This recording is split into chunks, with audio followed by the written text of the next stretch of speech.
receiver. Jones to the left side, going to be stopped at the 45-yard line, 3 yards shy of the first down, and Mike Tolbert, the junior from Valdosta, will come up from his linebacking position to make the hit. And now for the Mountaineers, it is a 3rd down, and they need just over 3 here. Little counter action. Backside tackle, John Ray, the big guy, all 320 pounds, is going to come out, get his hat on somebody, but Tolbert comes up. He's an outside linebacker, but he's going to play a little bit of pass coverage and a little bit of linebacker. He's an in-betweener a little bit. This is a situation that has been a bit of a problem for the Mountaineers. That is 3rd down conversions. Jones left side, no problem here. He'll have the first down close to the 50-yard line. Corey Miller, he's a senior from Pageland, South Carolina, comes up to make the initial hit on him. He's been battling a knee problem, probably not at 100%. but wanting to start in this ball game tonight, and it's a first down. Keys to this defense: Patrick Hinton, number 46, and Joe Reeves, number 44, the inside linebackers. They must take on that inside isolation play that West Virginia is going to run if South Carolina can't stop it. You're going to see it between the tackles all night.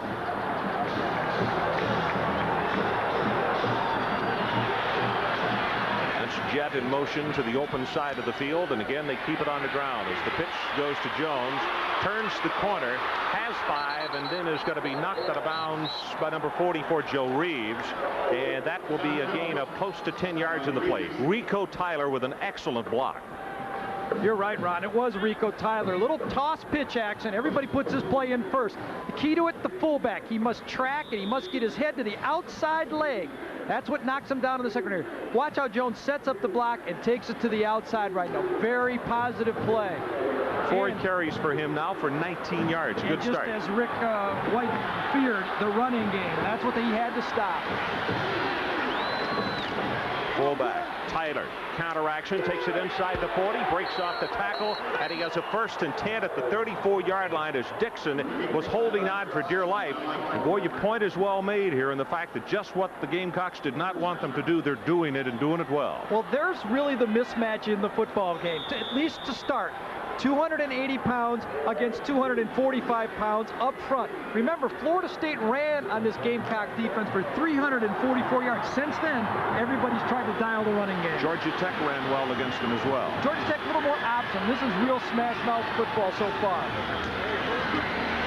Work to the left side. Let's take it back there again. And Jones being pushed back, and he will lose one on the play. Joe Reeves, the junior from Whiteville, North Carolina, termed by the coaches as one of the real overachievers on this team, is the man who bumps him out of bounds. Here it is again, right at it. They're going to take it, just man-on-man blocking, toss pass to the left side this time. Jones reads it inside, but played very well to the outside by Reeves, and that's what he does. He takes it on with that inside shoulder, keeps the proper leverage, and then pushes him to the sideline. Good job by Reeves that time. This is the 7th play of the drive coming up. Almost 3 minutes consumed.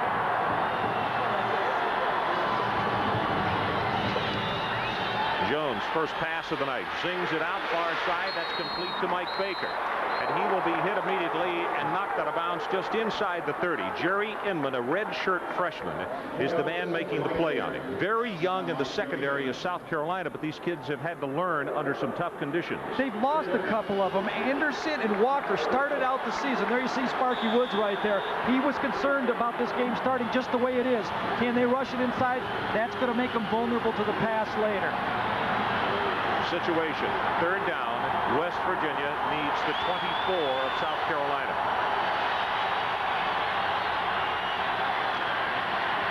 Jones, 5-step drop, quarterback draw. First down, plus about 2 more to the 20-yard line, and Patrick Hinton, the middle linebacker, will finally stop him, but that is enough for the Mountaineer first down.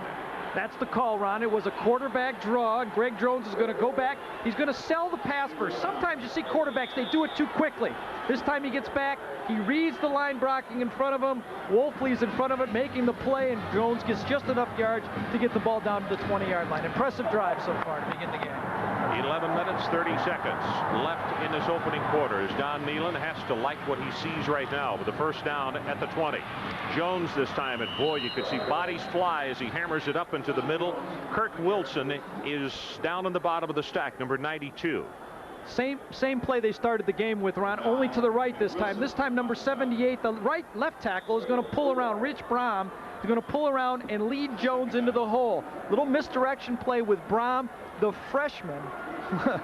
6'4", 260 offensive lineman. But he brings their average down because Sniffen normally starts there, and he's 6'7", 285. Tyler. And the bruising fullback at left tackle inside the 15. Hinton and Dye combining in the stop. And again, it's going to be a third down situation. And for the Mountaineers this time, about 4.5 yards to pick up the first. There you see the comparison again for the size, 6'4.5". You know, you really don't care how tall they are. There's not going to be any rebounds out there tonight, but the weight, that's the difference. You know, that creates the push. South Carolina against Clemson last week used what they call the stud package. We'll get to it later. Two wide receivers come left. Jones has to hurry to get this one away, and he's going to go quarterback draw. He will not have it. He'll need about 2.5 yards, as Mike Tolbert found it out. And now here has been the real nemesis for West Virginia this year. The field goal kicking unit as Brad Carroll comes on. And Brad did a great job last year, but this season only 25%, 3 of 12. That's not too good. I kind of expected him to go for it, but this is a chip shot, I think. He's going to put this one right through. Could have won a couple. It's going to be Mark Johnson. Yeah, I beg your pardon. The short kicker. Kick is on the way, and he's got it from 30 yards out. So Mark Johnson, he is 2 of 2 with short field goals this year, and the Mountaineers go on the scoreboard first. Let's take a timeout. 9:32 left in this opening period. West Virginia gets on the board first, 3-0 with just over 9.5 minutes to play in this opening quarter. What a magnificent evening here in South Carolina. I know that lots of parts of the country have been witnessing unseasonably warm temperatures, but Gary, as we came to the stadium tonight, I'm sure it's dropped a little bit, but it was still 66 degrees late this afternoon. I noticed. It was real nice. Now Brad Carroll will handle the kickoff, but allowing 25.9 yards per return. Robert Brooks to the far side, Ellie Miller, number 3 to the near side, the junior from Decatur, and it is going to be short, and it's going to bounce coming to Brooks at the 15. And he will take it to the 20-yard line. So let's meet the starters for South Carolina tonight. Bobby Fuller out of Miami, Florida. He's a junior, will open at quarterback. Behind him, he'll have Mike Dingle, and he's a huge one at 245 pounds. And Ken Watson is the fullback. The wide receivers, Robert Brooks and Eddie Miller. The tight end is Mike Whitman, who gets the start tonight, replacing Stewart. Hal Hamrick is the center. The guards, Killen and Rivens. And the offensive tackles, Ike Harris and Calvin Stevens.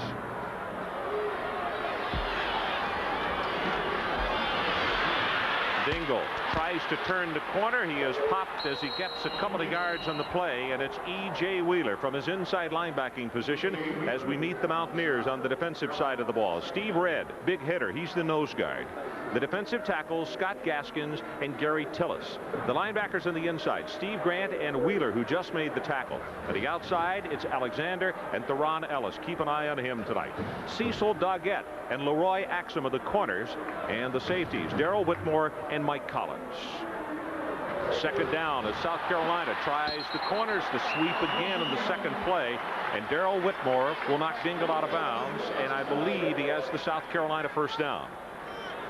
The game plan for South Carolina was try to get to perimeter, see where West Virginia is vulnerable, try to get the ball outside early. If they have success running the ball outside, they feel confident that they'll be able to run the ball all night. Both teams, Sparky Woods and Don Nealon, like to run the football.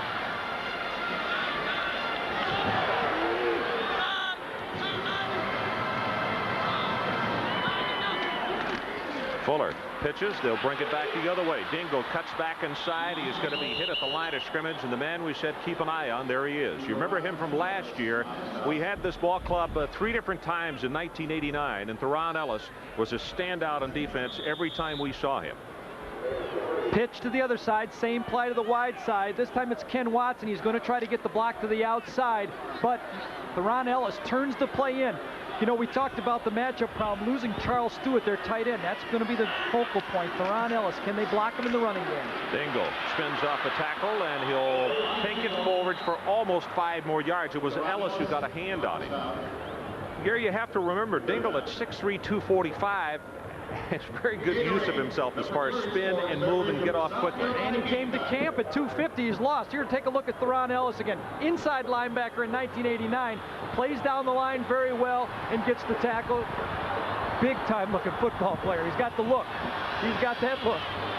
3rd down and just over 2. Fuller on the short drop has Brooks complete for the first down and into West Virginia territory. Axum makes the stop after the gain of 12. Robert Brooks is the leading receiver for South Carolina for the 3rd consecutive year. He's a big-time football player. He'll be playing on Sundays in a couple years. He's got 28 receptions coming into this game. He blocks and he does it all. The only problem he's had, Ron, when we talked to Sparky Woods, he's had a bad knee and he hasn't been able to practice as much this year. A lot of people think that he could be a world-class hurdler if he would stay away from football and just concentrate on that. They bring it back to the short side of the field, and Dingle, 6, now 7 to the 43. Steve Grant, the junior from Miami, is holding on, number 4. It's 5 carries now for Dingle for 26 yards. 170 rushes for 688 yards and 7 touchdowns this year for Mike. 6 minutes 50 seconds left in this opening quarters. This is the 8th play of the South Carolina drive. Boy, pitch left, pitch right. Dingle has the first down, still driving. Will pick up a couple of more to the 37. Darrell Whitmore making the stop for the Mountaineers. This time, pitch left, Ron, yes, but a little bit a different look. They went an unbalanced line that time to get a little bit more help on Theron Ellis. Mike Whitman is going to need help. He's just a freshman football player, a redshirt freshman football player, but he's going to need help blocking this player. Ellis is a senior and has a lot of experience. David Pitchko comes in at wide receiver. He's a junior, but they go right up the middle with Dingle. Maybe 1 yard. Steve Redd, the nose guard, number 92, is on the bottom of the stack. Also E.J. Wheeler, number 46, the senior from Mars, Pennsylvania.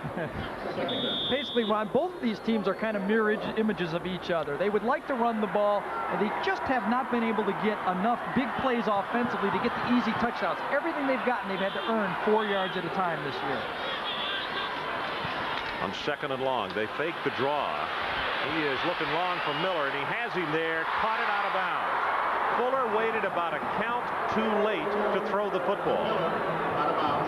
Pass was complete, but it was a yard outside. This is a play we saw him run in practice, but number 30, Cecil Doggett here. Watch him drop back in the coverage.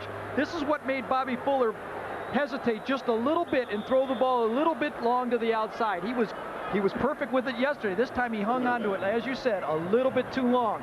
No one held Doggett in the coverage, and that really was the problem with the play. 11th play of the drive, and they need the ball just inside the 28 for the first.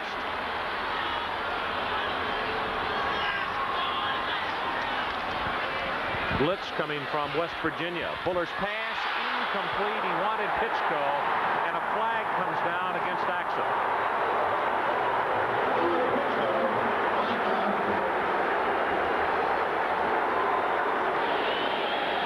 Defensive pass interference against West Virginia. 15 yards, first down.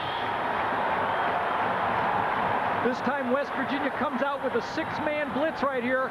Picked up very well by South Carolina. Watch Bobby deliver it. And Axum kind of misjudges the speed on this throw. Fuller does not throw the fireball like he sees all the time in practice with Jones, and he closed on it a little bit too fast. That's not like a change of pace. And Axum closed, did a good job, but the ball just took a little longer getting there than he's used to. Carolina, first down. This is the field position now where West Virginia will start blitzing.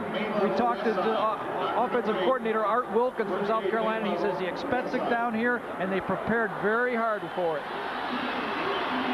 So the first down at the 21-yard line of West Virginia.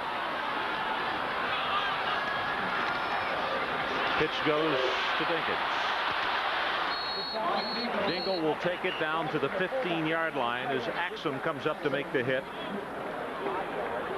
Dingle from Moncks Corner, South Carolina, senior.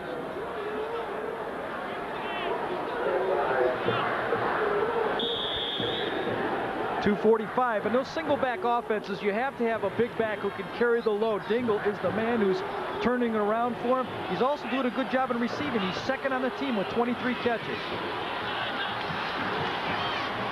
Dingle right up the middle, close to the South Carolina first down, and now being pushed back as Grant is the man at the bottom of the pile. Also, Alexander came up to help out, and they're going to give him forward progress in the vicinity of the 11.5-yard line. It's about 18 inches short, and it'll be third down for the Gamecocks. 13 plays, 68 yards, 5 yards consumed, and that is after West Virginia took the opening kickoff and took the ball on a long drive themselves. We only have 4.5 minutes left of the opening quarter.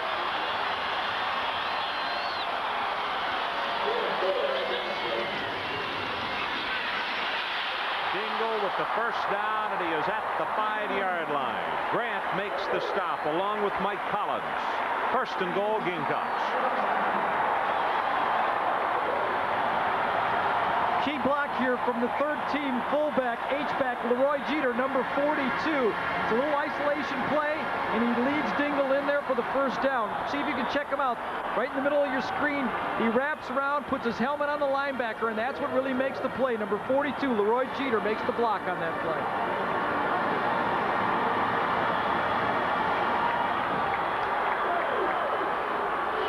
Dingle with the pitch. Watson with a block, goes airborne, hit, and inside the 2-yard line. Axum came up from his cornerback spot to make the stick, but it's going to be about 1.5 yards away. This is really surprising so far. This is a defense, a West Virginia defense, that has done a job all year against the rush. South Carolina is only averaging 150 yards a game, but you can see the intensity tonight. They're going for every yard, and they have not made a mistake yet. The description of the offensive line, capable but not dominating. They have been dominating to an extent in this drive. Dingle over the top, touchdown, South Carolina.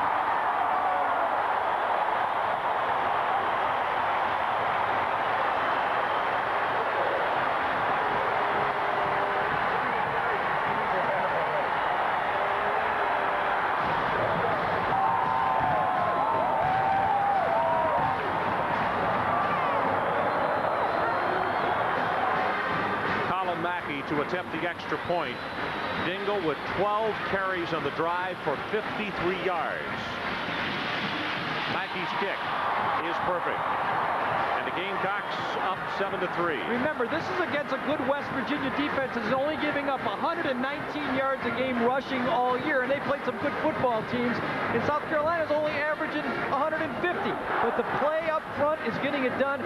Big salute here to Ken Watson. He might have had 10 blocks on that drive. So let's take a break. South Carolina by 4.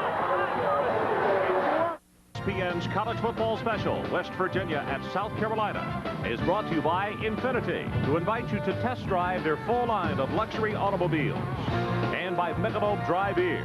Once you've experienced the bold taste with no aftertaste, there's no going back. We hope it's been a great Thanksgiving Day for you and your family. We know that many of you have loved ones and relatives in Saudi Arabia, and our prayers are with them and also with you. Ron Franklin, Gary Danielson, and Kevin Kiley in Columbia, South Carolina. This is Hayes, one of the upbacks, who takes it at the 20, and he will bring it only for 7 yards up around the 27-yard line. It's Eamons on special teams. From the end zone, Mike Collins, number 25, is going to get a hit on Mike Dingle, but he doesn't square him up. And watch Mike roll into the hole. You know, 245 pounds leaping up.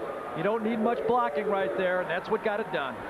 14 plays, 80 yards, 6 minutes, 12 seconds. Dingle with the 1-yard run. Greg Jones, a senior from Miami. And what a story with this young man. He started out at the University of Miami. Walsh and also Testaverde had to play behind them, then had to play behind Major Harris after he came to the Mountaineers, and he zings it incomplete. James Jett is who he wanted on the far side of the field, and that one is well short. Ron, at the end of that drive, I mentioned to you that against Clemson last week, Sparky Woods went to what he called the stud package. Cedric Bembry, number 98, came in over the nose, and they played 5 down defensive linemen to stop the run. They were effective with it last week. He said he'd go to it to stop the running game for West Virginia on first down, and they have already. They're back to the 4-3 now. Option play as they reverse it out. Jones looking for somebody to help him out, and he is covered in garnet and black. Keith McDonald, number 35, along with Miller, number 33, making the stop, and it's a gain of only a half yard. Offensive coordinator Mike Jacobs for West Virginia told us he'd like to run a little option football. Citadel was very effective running the option against this defense, and he said he'd like to feature it a couple times tonight and see how Greg Jones handles it. West Virginia does about everything on offense you can do, and that's tough on Jones. That's why he's not a 55-60% passer, because he's asked to do so much. West Virginia 2 of 3 on third down conversions. They need the 37.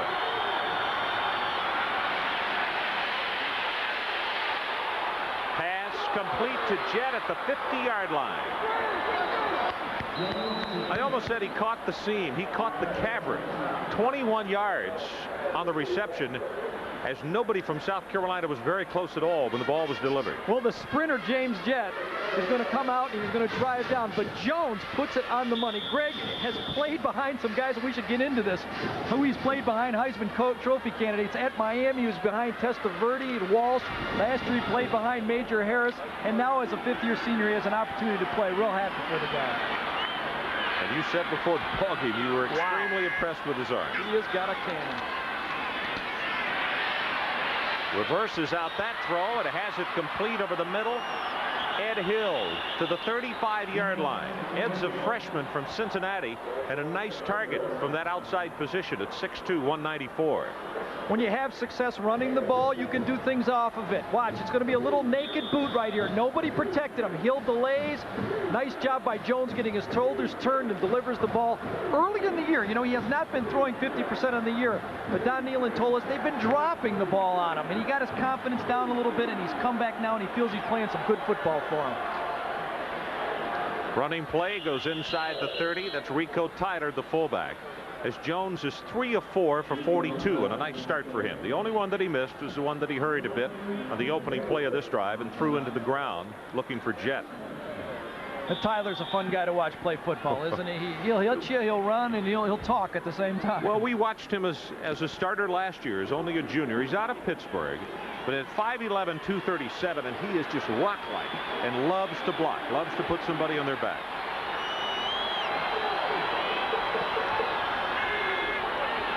Baker is in motion out of your screen, but they go with Jones. Big opening. Has 5, 10, 15. Counted off at 20 yards inside the 10.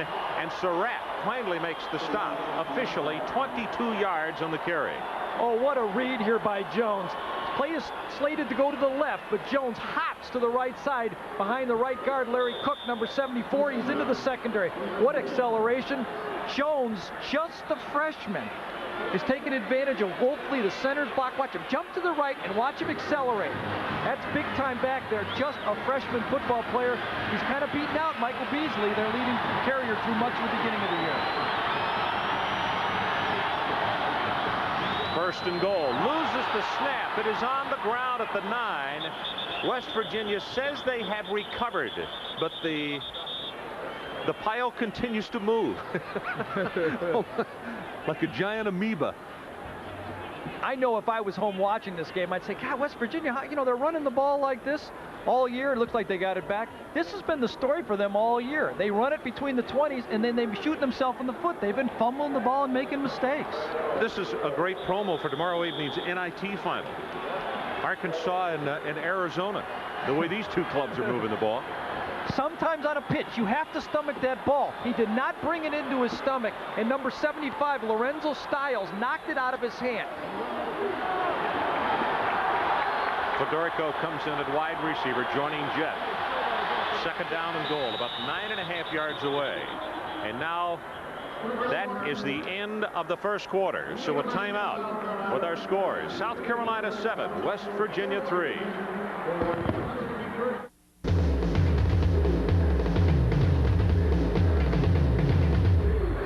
Happy Thanksgiving, everybody, from Columbia, South Carolina. Let's take a look at the replay on that fumble just a moment ago. A couple things here. Greg kind of mishandles the snap, and he can't get it into his stomach. His left guard on the reverse pivot, Lorenzo Stiles, knocks it out of his hand. And on those plays, Ron, you're very fortunate to get that ball back because that's a free-for-all, and the defense has the advantage. Keep an eye on number 44 on defense. Joe Reeves already with 6 tackles in the first quarter, 4 of those solo.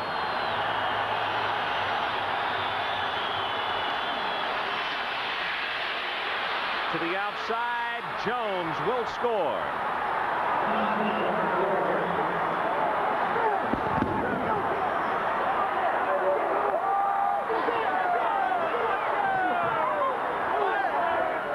Well, John Jones has really emerged for this West Virginia football team. For 4 consecutive games, he's been their leading carrier. He does it again.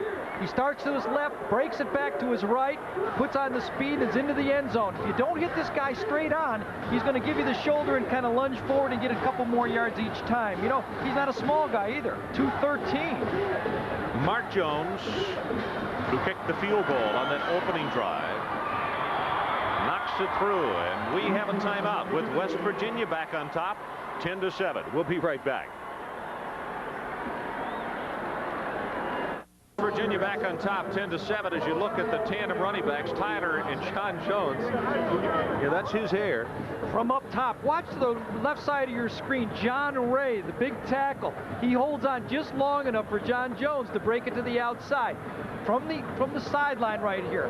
Check out John Jones. He's going to get the ball deep. That's a good thing that Greg Jones does. Gets it to him deep. He starts off to his left, and he jumps back to his right side. Now watch his body lean. He's leaning forward, and he's going for that goal line. Once he leaves there, if you don't hit him straight on, he's going to fall in. Nice running. 8 carries for him for 51 yards, and now a touchdown. Carroll will kick it off for the Mountaineers. They opened the ball game with a drive that produced a field goal, and now a touchdown. This is Adams. We'll bring it back to the 24. 10-7, West Virginia on top. The storyline after the first 15 minutes, Dingle 12 rushes, 54 yards and a touch. John Jones 8 rushes, 51 yards and a touchdown. And West Virginia 2 70-plus yard scoring drives. Reeves 6 tackles for South Carolina in the first quarter. And as we mentioned, 4 of those are solo. They go shotgun formation. Dingle is the only running back, and now he sends him out toward the sideline. So nobody in the backfield with Fuller. Throws it complete to Miller. Beats his man.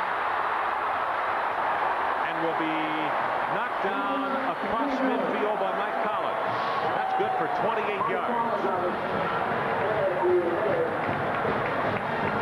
Little curl pass. Bobby Fuller drops back. This offense has had 37 sacks this year, but this time they flood the zone with no backs. Look at the safety in the middle of your screen. Drop up for the outside man, and there he is, wide open. Curls to the outside, and he's down the sideline. South Carolina came out running in the opening series, but their offensive coordinator, Art Wilkins, said this is what they were going to do in the second series. Regardless of how successful, spread them out and see what happens. The reason they want to give them 2 thoughts at halftime, they want them to work on 2 different game plans. The 3 wide receivers plus the power game. The real hidden reason, though, they've lost Charles Stewart, their big blocking tight end. They don't think they can handle Theron Ellis all game. The ball carrier was DeBoer. He's a freshman from Omaha. And another interesting story on this South Carolina ball club. Several schools were interested in him, including Nebraska, but nobody wanted him to play baseball, which he wants to do. And his dad had gone to school with the baseball coach, June Raines, here at South Carolina. So they're going to let him do both. That's the reason he's here. Fake the draw to him. Pass out into the flat. Nice catch by Whitman. And let's go down to the sideline. Kevin Kiley, what you got going? Thank you, Ron. If it seems like there's a lot of intensity in this game for 2 teams that are hovering around 500, you're right. There's a lot riding on this game. For the Mountaineers, I spoke to some of the guys. To a man, they said it's real important for their young team to come away with a win in the final game of the year. For South Carolina now, they've turned down the Independence Bowl, apparently, but now there's talk of a Peach Bowl bid, and we'll talk to King Dixon, the athletic director of South Carolina, at halftime. Ron? Thanks, Kevin. We'll look forward to that. King Dixon, athletic director for the Gamecocks.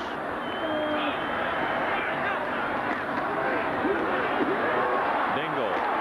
Good defensive pursuit for the Mountaineers, but not enough to stop the first down. Grant got there first.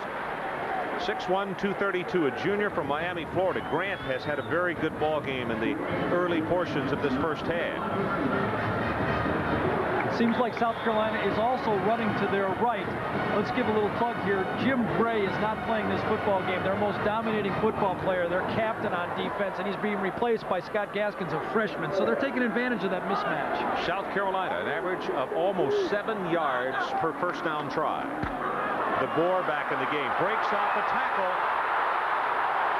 Being slung down in the open field by Whitmore, but he's close to the first down. They're going to spot it at around the 32. Boy. Well, the freshman, Rob DeBoer, right here, he kind of looks like a Nebraska back, doesn't he? Look at it. Stocky, strong, doesn't get tackled by one guy, bounces off, switches the ball. They must teach him right out there in Nebraska. And he comes up here, looks right at home. Home is Omaha, 5'10", 195. Although, frankly, he looks a little larger than that, maybe over 200. Gets the call again, and he's going to have the first down as he bolts his way inside the 25. By the way, a salute from Airship Shamu, a 194-foot blimp traveling on behalf of SeaWorld. And more than 8,000 lights illuminate on the side of the flying whale. It's a great scene on what is a marvelous Thanksgiving night here in Columbia, South Carolina. A lot of folks. You know, Ron, came away from the turkey tonight, you know what, Ron, when you're playing, the first time you do a game that's televised with the blimp, it's such a thrill as a player, too. Pitch goes to DeBoer. Reads the block well, and then who else? Theron Ellis. Boy, did he do a great job in what looked like was a very fine block, and he just played through it, made the tackle, and he is shaken up on the play. Well, this is the guy they can't afford to lose. This is what everybody was nervous about. Mike Whitman, number 82 on the right side of your screen, is going to try to block Ellis. He stands him up, but Ellis does a good job pushing with his hands. Push, push, push, throw him away and make the tackle. Great job. Let's see if he falls on his arm right here. Looks like the tackler from the backside came and hit his hand with his helmet as he was trying to throw him down. Also, you can see Mike Collins was injured on the play, but still down is Theron Ellis. Looks as though Collins is going to be fine. Right, I think Collins came in and actually was the one who put the hit on. You can see it. It hit his hand. He might have like cracked a finger or broke a finger with the helmet from Collins coming up. Let's see if we can look at it one more time. To the outside, he's got his hand, his right hand, and as he turns, it's the helmet from Collins coming up. There you go. You're ready to throw the guy down. All of a sudden, you get a sharp pain in your right hand. Here it is. He plays off the blocker so well, turns him around, and from the backside, it's not. It's Darrell Whitmore that comes up and actually knocks him in. Ted Kester will come in replacing Theron Ellis. DeBoer takes it for a couple. It's going to be third down, and now the Gamecocks need the 14-yard line. And it's about a 5 yards or 5.5 that they need to pick up. Well, I think Sparky Woods right now is really feeling good about the way his team is moving the football. There you see the number of C's. Their sack leader. They need him in this football game to play. He's had 6 sacks on the year. At 15 tackles for losses this season. He's a big-time impact football player at the outside. 2 tight ends and 2 wide receivers.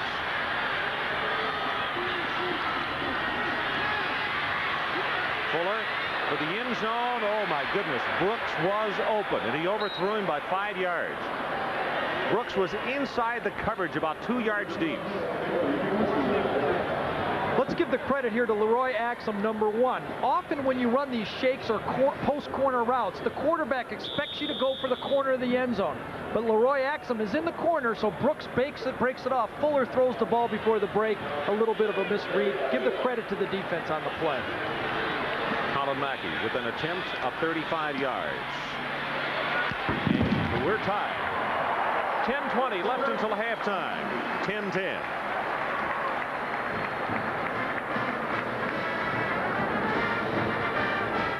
College football special, West Virginia at South Carolina, is brought to you by General Motors. GM is putting quality on the road. And by Minolta Freedom Cameras. When you can't get to the picture, Minolta Freedom Zoom brings the picture to you. Just just as we promised, we have an outstanding game going for you. 10 apiece. Taken by West Virginia at the 17-yard line. It's Hayes. Breaks it open on the left side, and he's all the way out to the 36-yard line. Kevin Kiley has a report on Theron Ellis and that injury just a moment ago. Kevin. All right, thank you very much, Ron. The thing that West Virginia didn't want to happen happened. Theron Ellis has a couple of problems. One, a strained shoulder. The other, he crunched the finger on his right hand. There was a lot of blood. It looked like a pretty serious injury. And as Gary will tell you, for a defensive player to hurt that hand, he can't keep the people off him. Back up to you. You could see standing in the background over your shoulder, Kevin, was Bob Shaw, the defensive coordinator, and you could see the worried look on his face. They got to have Ellis back in this ballgame. Jones in play action, and he goes long for Jet, and they have miscommunicated on this one.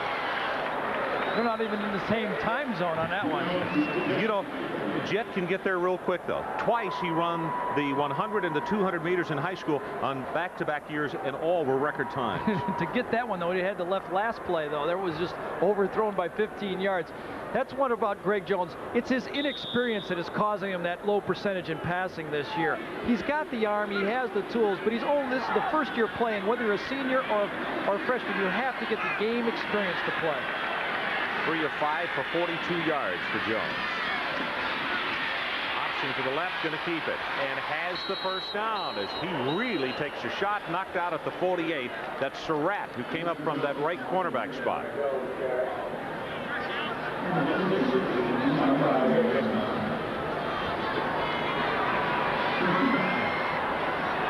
Minutes exactly showing in the clock until halftime, but that's our score. West Virginia 10 and South Carolina 10.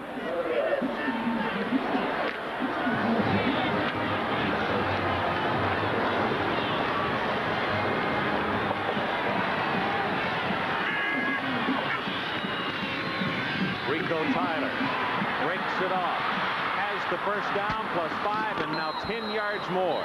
Leon Harris from his free safety position stops him, but that is a gain of over 20 yards.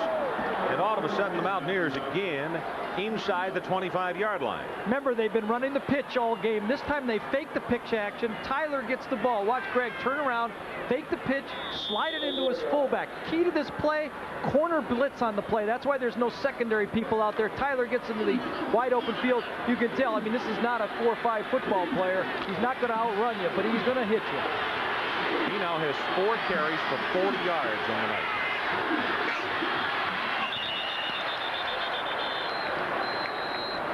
Braun jumped offside. 5 yards will be assessed against the Mountaineers. False start. It's West Virginia. 5 yards, still first down. I have a feeling that Don Nehlen is standing over across the way saying, I hope that's not going to creep into our repertoire, because they have found every way imaginable to self-destruct this year. And it's so unlike his football teams. His teams are so well schooled and so well disciplined. He was at Michigan with Bo Schembechler. He knows what it takes to win, and his teams have not played that way in the past. This year, all of a sudden, it's popped up. They've already rushed for 115 yards in this one. Beasley. He'll have a couple. Gerald Dixon, junior from Rock Hill, South Carolina. The junior college transfer is there to make the play. And when you play that bend but don't break defense that South Carolina is being kind of forced to play because they just don't have the size to match up, you depend on a couple of mistakes. You know, a missed assignment, a missed block, a fumble, an offsides penalty to set up your defense so you can get them in these long yardage situations. Second down. The yard line to make is the 18 for the first down. Option, and Jones will keep it. Makes a good cut inside the 25. Joe Reeves again on the stop for the Gamecocks. But they're still going to be just about 5 yards short. West Virginia runs about every type of I option you can, but the key on the I option, the delay option, is the fullback, Rico Tyler. The fullback and the quarterback are the guys that get the ball, but Rico Tyler is the one that has to block during the play. And that's why he's so effective. He fills through, and then after he fakes, he tries to get his head on top of it. He's not quite that fast, but he's in there sometimes.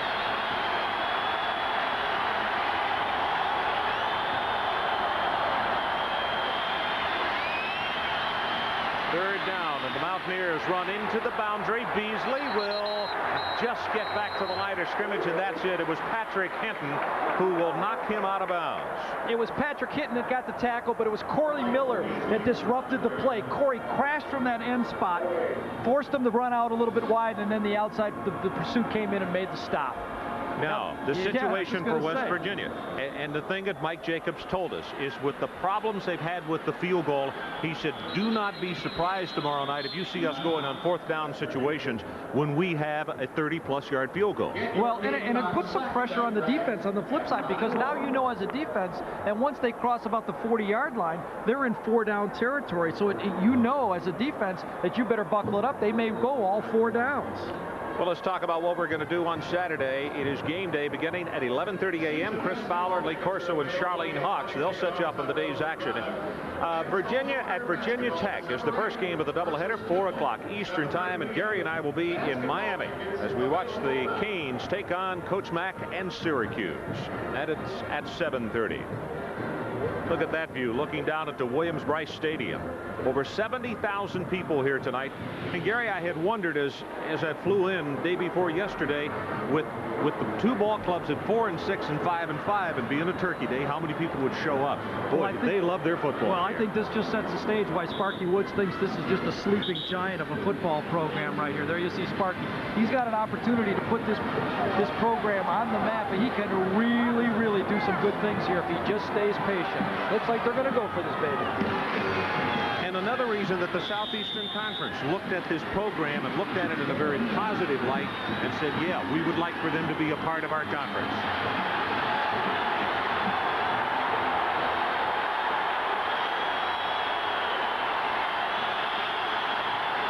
On 4th, play action. Oh, Jett is all alone, and he has him inside the 5, and he is out of bounds at the 2-yard line.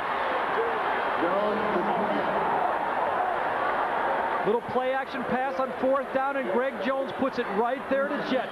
Jett is so fast, even down at this end of the field, he makes that defensive back off and gives you the easy throw. The ball was not thrown perfectly, but Jett protects it, and he gets it. And does he step out here? He didn't even step out, Ron. No, you're right. That should have been a touchdown. That's a touchdown. Right here.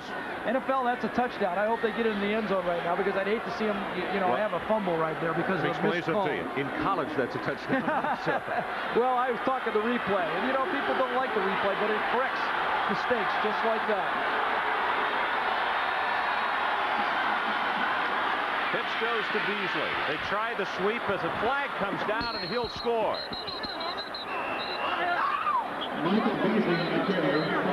The flag came down as the sweep was developing, and South Carolina is applauding. Well, Don Nealon was very upset for another reason.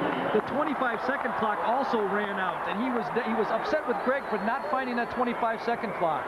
So they had 2 penalties really on the play. Get in there, Bees! He should be upset because they should already be in the end zone. I was going to say, if you think he's upset now, wait till he takes a look at the video.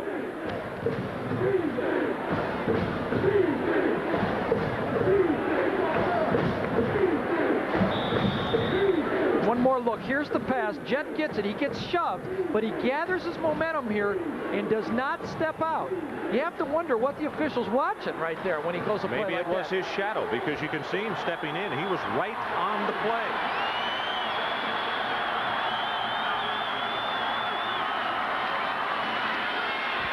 John Jones wants to throw the ball, does, and it's intercepted. You could see it coming as Cedric Bembury makes the interception. South Carolina, I have to use the term, dodged 2 bullets in the last 3 plays. I'm really not rooting for either team, but you hate to see something like that happen when you call a good play and you get into the end zone, and then just a matter of circumstances, you end up getting nothing out of it. Stan Jones is just a freshman, remember that. Number 33. There was no one open on this play. He runs, and John Jones looks, and there's nobody there, and when he throws across his body like that, bad things happen. And the nose tackle. The nose tackle gets the pick off on the play by just pursuing down the line of scrimmage. Boy, he's going to take that one home. That's better than any Thanksgiving dinner he could ever have. They'll go with the big back, and Dingle maybe a yard. Theron Ellis has the finger patched up and is back out on the field. It's a gain of a half yard.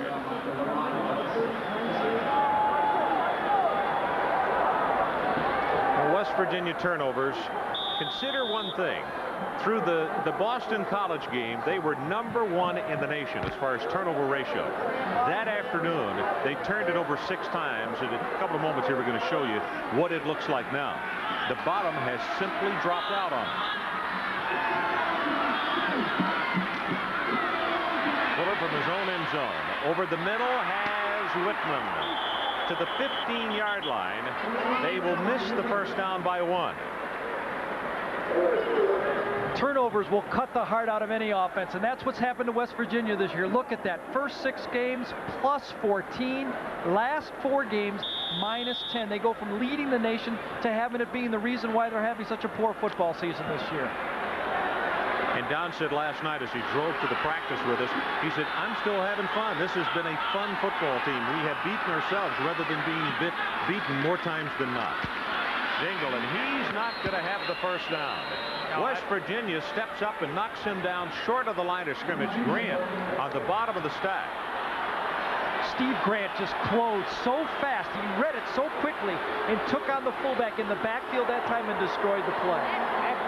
Rick Dolly also was there defensively. He's playing with a broken hand. And for the first time tonight, we'll see Darren Parker. 5th in the nation. And they need one of his real good ones right now. This is Darrell Whitmore and a single safety for the Mountaineers.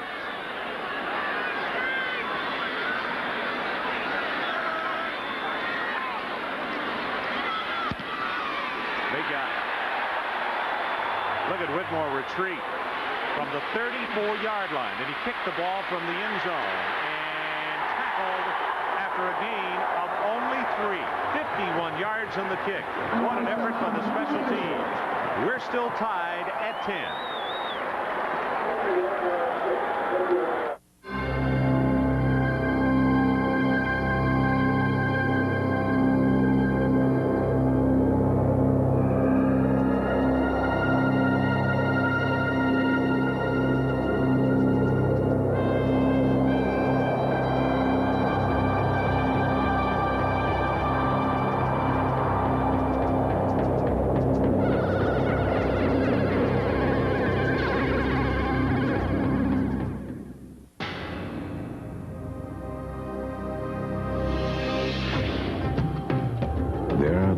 Who thirst for something different, something beyond the ordinary.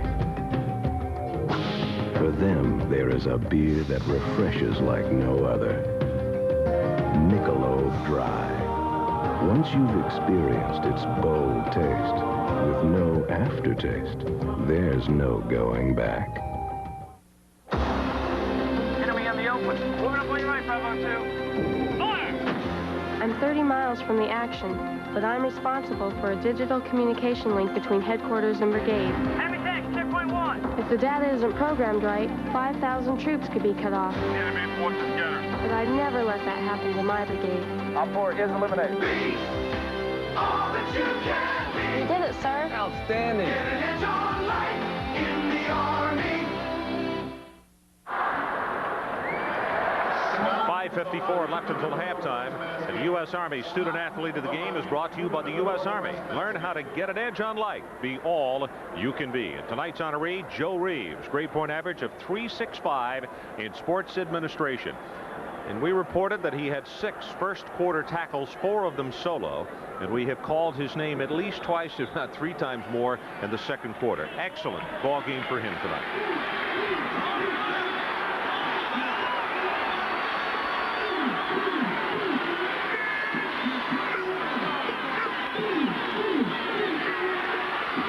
Zips it outside. That's complete to Staten at the 45-yard line.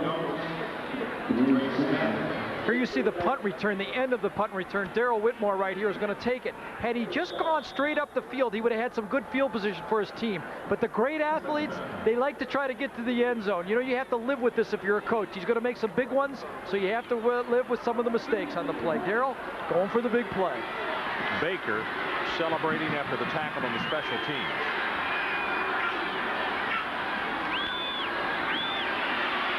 Jones goes left side.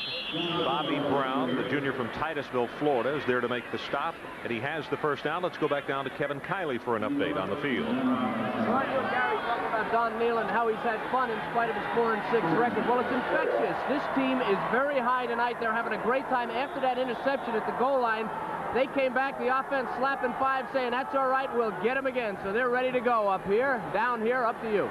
Okay, Kev. Well, you can watch them on the field, and when they execute and get away from the errors, they're an impressive-looking football team. Certainly not 4-6. Might have had some players slapping 5s, but I doubt if Don Nealon was slapping 5s after that play. Let me make a point. They had the offsides. You remember we talked about that Nealon probably said, I hope this is not coming into the repertoire. Then they had the delay of game, and now all of a sudden they have come up with an offside penalty here. Is it creeping in again? Well, they corrected the one offsides play with the big pass to Jet down there that was actually a touchdown play, but that was a 4th down correction. Those get tough to make all game, and then they make a mistake and they should have 7 more points on the board. They're tough. 1st and 15, I'm telling you right now, Rick Witt, the defensive coordinator, is going to be the guy that makes the plays.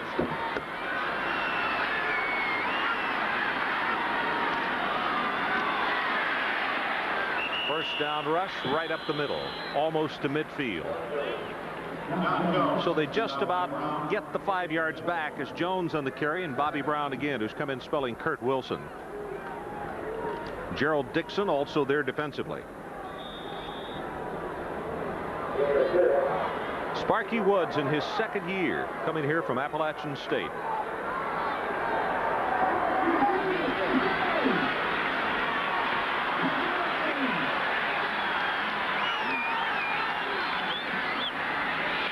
Jones again, nothing there. It's got to be 3rd down at about 11. Corey Miller was the first man to jam it up, then Bobby Brown. And defensively, the Gamecocks very impressive on this series. Looks like the Gamecocks have decided they've got to stop that inside rushing game, the isolation play. I kind of wonder, where's the sweeps? They were so successful with the toss sweeps. Put their fullback, Rico Tyler, on those 2 outside linebackers and rover backs. Let them run the sweep. Jones looks very good at it. They need the 40-yard line. Pressure coming on Jones, throws it incomplete at the 41. Surratt coming over the top.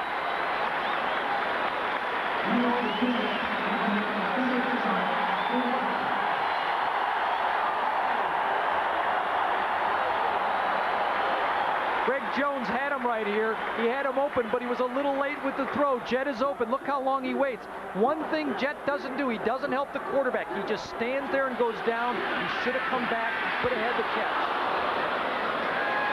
Well, the coaches said they would come after every West Virginia punt tonight, and you could see him coming after that one. It's 50 yards in the kick as he got it away nicely.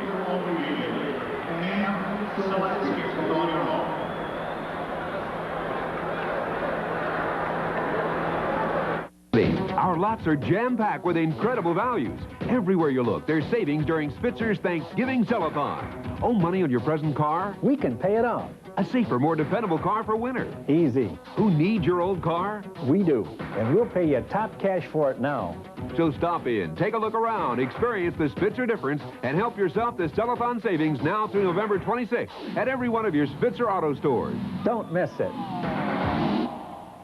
More than ever, Duncan Jewelers should be your choice. Now with the Diamond Sweets collection. A sampling of delectable diamonds. So tempting, so luscious. Concocted to satisfy a woman's craving for elegance. The Diamond Sweets collection. See Diamond Sweets at Duncan Jewelers in downtown Mansfield. Duncan Jewelers' fall sales event is going on now with genuine 30% savings on all diamonds. There's something to shout about on ESPN. Hawkins may go all the way. The 20, 15, 10, 5, touchdown. Sack time. Touchdown. Heisman candidate Sean Moore leads Virginia in a heated rivalry against Virginia Tech. Then Miami tries to keep national title hopes alive against Syracuse. A live college football doubleheader Saturday on ESPN. So don't miss that doubleheader, Virginia Tech at 4 o'clock Eastern time, immediately followed by Syracuse at Miami this Saturday. Well, we saw them start off the year for Miami. Now we're going to see them finish it up, see if they have any improvement. They're still in the running. 2 losses, still in the running for the championship. No doubt about that, and one of the most talented groups in the country. Our score 10 apiece with 2:58 showing until halftime. This is DeBoer. He will have a couple and then a strong play on the outside to knock him down. Didn't get out of bounds, so the clock will continue to run. There was Terrace Alexander. He's a freshman from Fort Lauderdale making the tackle. Well, DeBoer's a little bit of a change of pace from Mike Dingle. He's a little different size. The fastballer comes in, and now this is the change of pace back, and he's doing a great job. Has a 6.4-yard average in his freshman year. That's quite impressive. They can't wait to see him play catcher on the baseball team.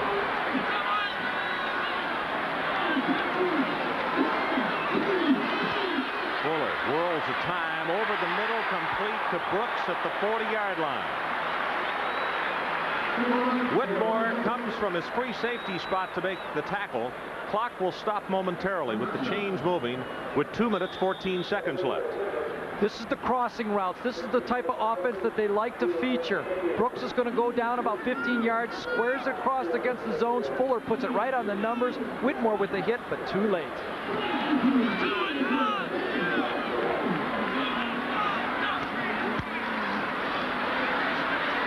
Fuller gets this one out to Watson, and he will get out of it. Nope, they're going to continue the clock. They say he didn't get out of bounds. Steve Grant was there. South Carolina tries to stop the clock, and they do with 1:41 left until halftime. Bobby Fuller's had he's the transfer from Appalachian State, and he's done a good job for Sparky Woods this year. So let's take a break. 1:41 left until halftime.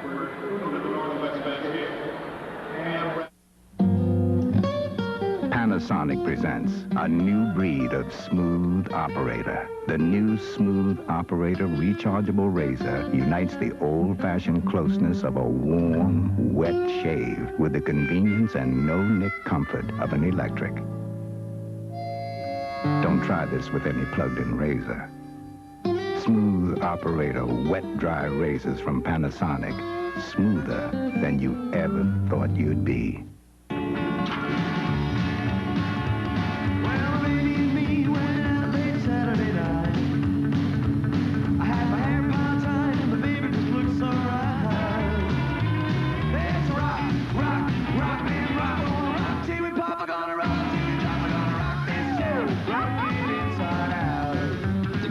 Roll with the clean, fresh taste of Bud Light. It won't fill you up, never lets you down.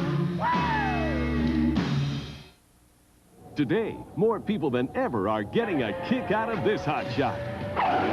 Interstate batteries hit the road fast with all the cranking power and reserve energy you need for even the worst curves in the weather. And Interstate has twice as many dealers than any other battery company in America, so you're never left stranded. For an Interstate battery dealer near you, all you got to do is call 1-800-CRANK-IT. Get the power that goes on and on and on, yeah. Ron Franklin and Gary Danielson with Kevin Kiley from Columbia, South Carolina. There's the story. Tied at 10, just under 2 minutes until halftime. And on second and short, they give it to DeBoer.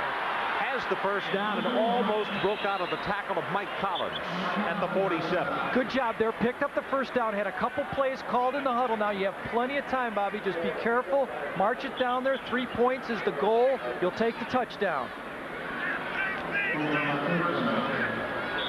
Ball just outside the Mountaineer 47. Quick pass to Brooks. Can he beat his man? Nope, because Doggett got some help from Collins, but he picks up the first down, plus about 7 yards. And now South Carolina with plenty of time to even take a shot into the end zone. Oh, yeah, they've got plenty of time. They can still throw the ball short. West Virginia's going to have to call the timeout. They're disorganized. They do. And Bobby Fuller's got this team moving. Brooks already has had a good night. 3 receptions, 43 yards. He's on target. You know, the story of this football game so far, you know, they have been able to run the ball effectively enough so that when West Virginia is coming on the pass rush, they have not been able to put pressure on Bobby. And that's really been the downfall of this offense so far for South Carolina. 37 sacks in the season. That's way too many.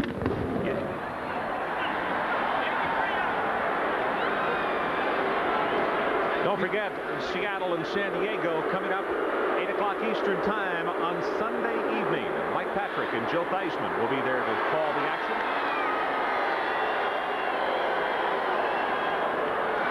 As you take a look from Shamu down into Williams-Brice Stadium, Columbia, South Carolina. George Rush has come into the ballgame as a senior from Goose Creek, South Carolina. Has been really playing well of late. Number 14. They list him at a fullback, but they also line him up in slot positions and catches the ball very well. George Rush was also a baseball player. He's lined up everywhere. Tight end or halfback. He was a wide receiver last year, so he can go deep and catch the ball also. At this time, they have him lined up at tight end. Let's see if South Carolina tries to do something with him. He's on the right side. Fuller dumps it off short, though. Dingle gets out of bounds at the 25-yard line, and again, it's Grant holding on for dear life. Good patience by Bobby Fuller that time. They did put Rush on the post route. He was covered. He went to the checkoff man and did it. Moved the chains, got out of bounds, got a positive play out of it. Clock shows 1:14 until halftime. South Carolina 10, West Virginia 10. 5 in a row for Fuller. Now 8 of 10 for 102 yards this evening.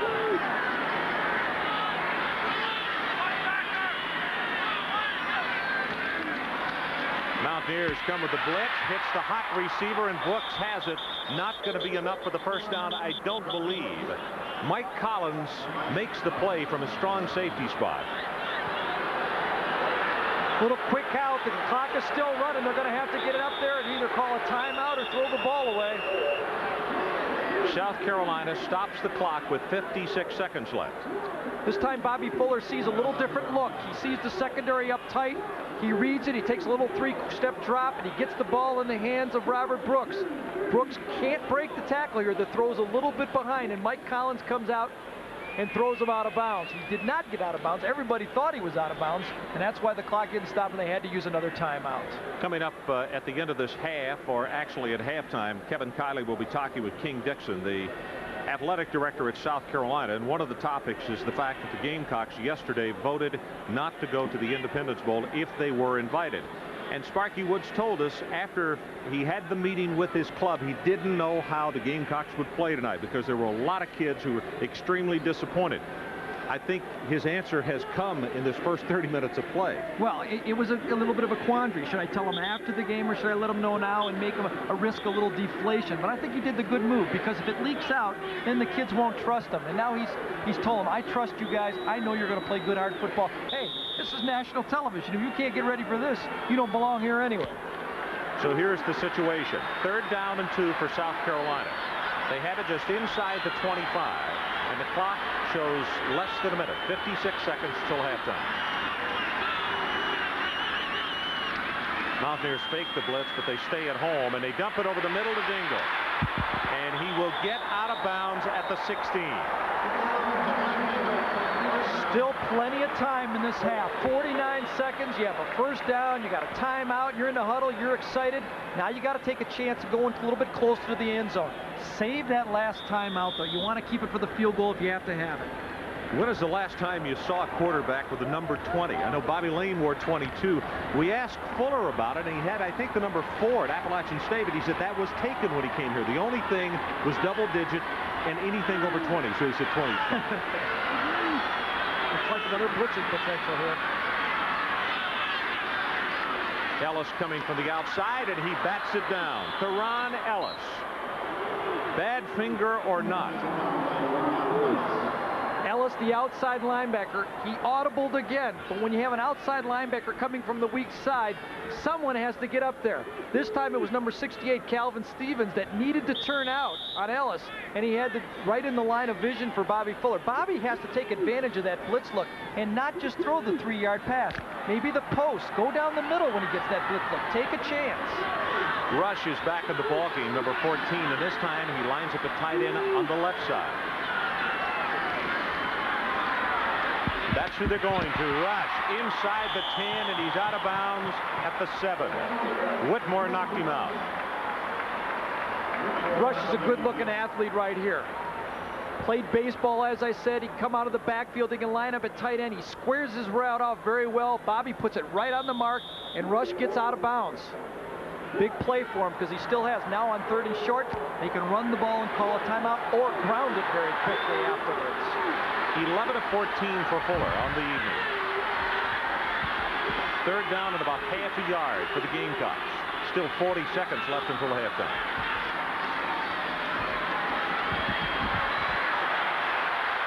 Throws it, and then Whitman, his tight end, can't come close to it. Well, I don't know if I understand that call. 3rd and inches. They had an opportunity to run the ball and pick up the first down. Now they're in a tough situation. Do you take, basically you're almost deciding to take 3 points off the board if you don't go for the field goal, and he is going to go for the field goal. They still have a timeout left. I think I'd have ran the ball right there. I don't know if Bobby audible to something because, you know, that's a possibility also because it was a blitz look. 24-yard attempt by Colin Mackey. Hit one from 35 earlier tonight. Kick is on the way, and he's perfect. 29 seconds until halftime. And I think you're right. I think that Sparky Woods might question himself after the ball game tonight and possibly running that. But on the other hand, your point is good. You know, maybe it wasn't audible. Oh yeah, he might have checked out of it. But they had the opportunity. The hole was open right over the center. He could have just pounced it right in there for the first down. Well, coming up at halftime, the USF&G halftime report, Sports Center update with Gary Miller and Jim Bergamo. Then a look at the Heisman candidates with Gary and myself. Also stats and highlights of the first 30 minutes here from Williams-Brice Stadium in Columbia, South Carolina. Absolutely, the turning point of this game is the touchdown that wasn't for West Virginia. It was on a 4th down play, 8:04 remaining. See Jones drop back into the pocket, and he puts a good throw here to Jet. Jet protects the ball, and watch, he gets shoved almost out of bounds. The official misses the call. He gets inside the down marker for an obvious touchdown. The next play, they have an illegal procedure penalty. They throw an interception 2 plays later, and that's the turning point of the game so far. James Jett on the return, and look out. He comes as far as he can and then comes out of bounds to stop the clock with 23 seconds. The minute he saw the man converging on him, he came to the sideline. But for a moment, it looked as though he might go 75 for a touchdown. Well, Ronnie had an opportunity to do it, too. He could have cut inside and picked up more yards. I think he got a little confused. The clock is going to stop at the turn to change over anyway. He kind of fell in love with that sideline instead of turning it up and getting as much as he could. I tell you, Jones can throw the ball. He could probably throw it to the end zone from right now. He's 5 for 8 in the game, and he has an opportunity to throw some deep ones. There's still time in this football game to get a field goal. 5 for 8 and 71 yards for Jones. Us quarterbacks, we always think they're time. That's right. They go with the draw play, though. John Jones out of the 45 to the 46. Gerald Dixon. Take a timeout. Is there to make the play. The clock stops with 14 seconds. That's because the chains are moving. 12 carries for him for 71 yards for John Jones, the sophomore from Charleston, West Virginia. They got a guy hurt. They got to need to take a timeout. Come on, Greg. Clock is back in. John Jones resets. This could be the last play of the first half unless there's a penalty. He gets it off to John Jones. He'll come out of bounds at the 48 with 1 second left. Stacy Robinson pushes him out of bounds. John Jones hurt his foot on the play previous to that, on the running play, and it kind of confused Greg. Now, let's be fair to Greg here. This is just his first year of playing. He has to go through all the mistakes that like a freshman does. So he's got fine talent, but he's just learning how to play the game. 1 second to go. Let's toss it into the end zone. Well, Charlie Fedorko has come in, number 6. And Staten, number 84. Jones just throws that one away. And with that, the end of the first half. With our score, The Gamecocks of South Carolina, 13. And the visitors from Morgantown, West Virginia, 10. Let's go down to Kevin Kiley on the sideline for this interview. Kevin. Thank you, Ron. I have Sparky Woods here. Sparky, you were concerned. Your team has had some disappointments this year, the bowl game being one of them. You were concerned about how they'd play. They came out and played pretty good the first half. Played good on offense. We haven't stopped them very well on defense. We've given up the conversion down. We held them pretty good on first down, second down. We've allowed them to convert the third down plays. So we've got to be more aggressive on defense and try to make sure we break up some of those third down plays. They're very physical. Are you concerned in the second half that they're so big that they're going to wear you down? They ran the ball pretty well in that first half early. Well, they're awful big and strong. We certainly can't pass up any opportunities that we might have. If we got a chance to get ahead, we better take it because you're right, they are very big and strong. Were you surprised about the option pass on the goal line, the one you intercepted? I was surprised with who intercepted it, but I wasn't surprised that Coach Nayland's a good coach. I knew he was capable of doing that. All right, Sparky, thanks. Good luck in the second half. Okay, Ron, Gary. Kevin, thanks so much. So we're at halftime with our score. South Carolina 13, West Virginia 10.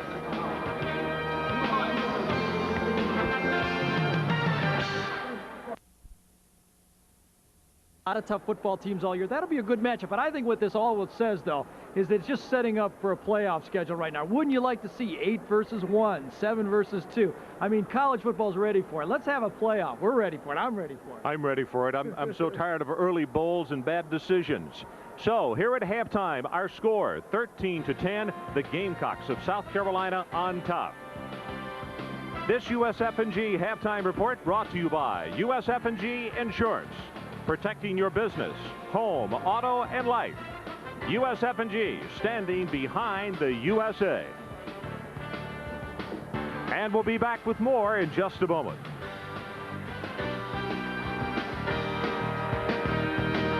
And our bills are really... Now? Exactly. Must be a Lennox. Get up to $400 cash back on selected Lennox heating and cooling purchases. Get $400 in savings bonds or $200 cash back on selected purchases with Coil. Commitment, value, respect. 3 reasons why people keep coming back to Joe Bear Plumbing and Heating. Discover the Joe Bear difference and see what quality really is. Attaboy, Dave. This holiday season, shop Sun for computers, printers, monitors, modems, mouse systems, hard drives, memory upgrades, and much more. At Sun, this IBM-compatible printer, only $127 with tractor feed. This laser IBM-compatible computer, just $277 with color graphics, 5 1/4-inch disk drive.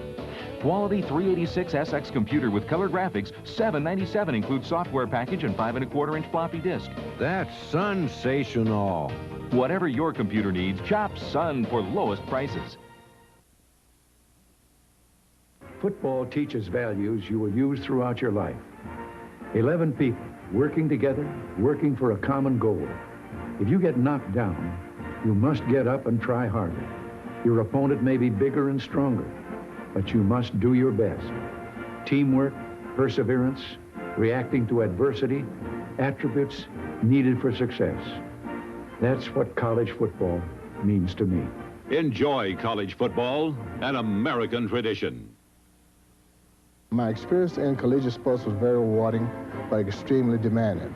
Kansas State University and athletics gave me an opportunity to obtain a quality education. The university helped me bridge the gap between athletics and academics. Football taught me the discipline and teamwork to become a successful businessman. It also taught me the importance and benefit of being a positive role model for our nation's youth. College football prepares you for the game of life.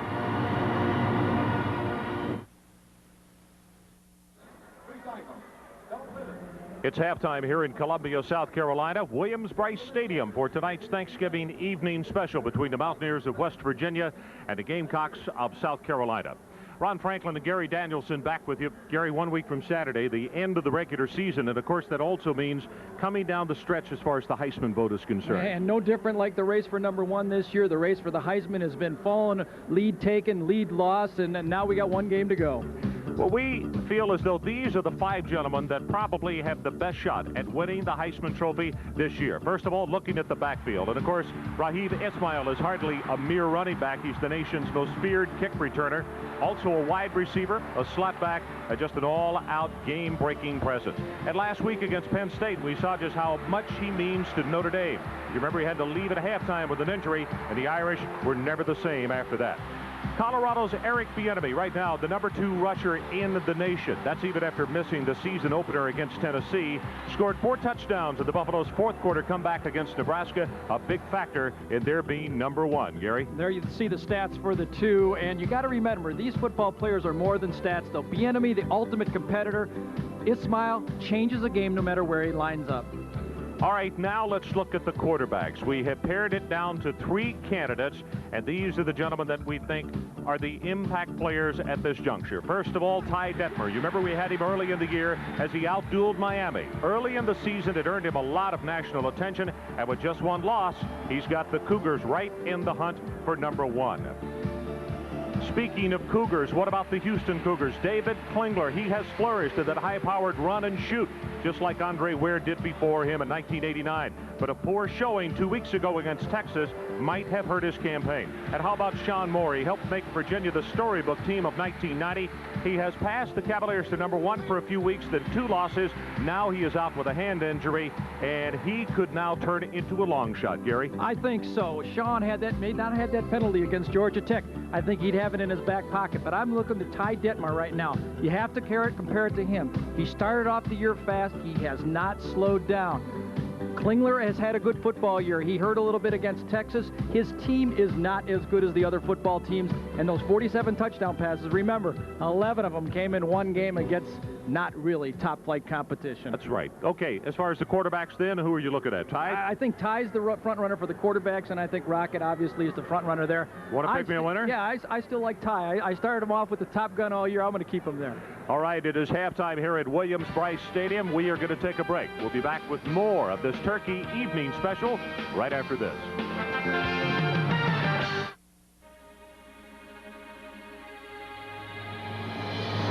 Winning. It can all come down to one spark plug, Champion. No other brand of spark plug in the world has fired more NASCAR, Indy, and Formula One drivers to victory than Champion. Imagine what Champion spark plugs can do for you. Plug in the winners. Plug in the Champion. Because when we race, you win. A continuous commitment to improvement.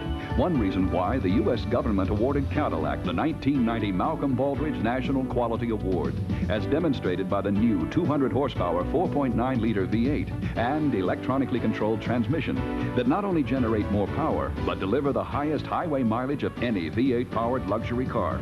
Another reason why the only way to travel is Cadillac style. Cadillac style. My brother and I came out of a small high school in northern West Virginia, Warwood High School, which no longer exists.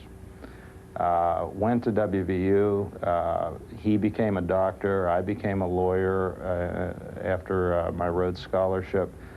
And WVU performed for my parents that indispensable role of seeing them, through their children, achieve the American dream. West Virginia University. South Carolina leading by 3 at halftime. And Gary, real quickly, let's get into the highlights. A couple that we want to show in the first half as far as turning points or big plays in this ball game. Well, the first was the disallowed TV. It was a mistake by the official. A pass here from Jones to Jett. He's going to come into your picture, number 15. The pass is there. Jett gets pushed to the sideline, but he doesn't touch the out of bounds marker. He goes in to the end zone. It's put down on the 1-yard line. 2 plays later, following a penalty, we have an interception. The key play right here, it's a halfback pass, number 98. The nose tackle in the middle of your screen is going to come off the block, and then he takes the pass from Jones as he tries to throw it across his body, and there's the nose tackle for the interception. It really has turned the game around so far. So let's take a break. We're almost ready for the second half kickoff. We'll be back with more in just a moment.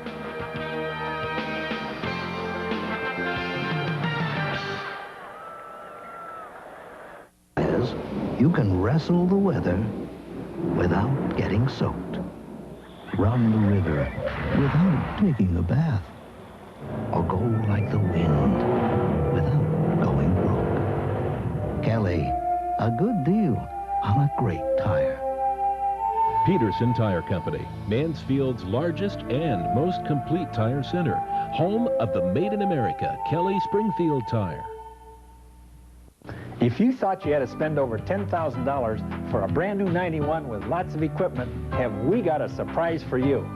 Tomorrow at your Spitzer Dodge and Chrysler Plymouth stores, get a brand new 91 Dodge Shadow or Plymouth Sundance equipped with air conditioning, automatic transmission, power steering, power brakes, AM/FM stereo, and many other outstanding features for only $89.95. It's an unbeatable value. Tomorrow at your Spitzer Dodge and Chrysler Plymouth store. Don't miss it.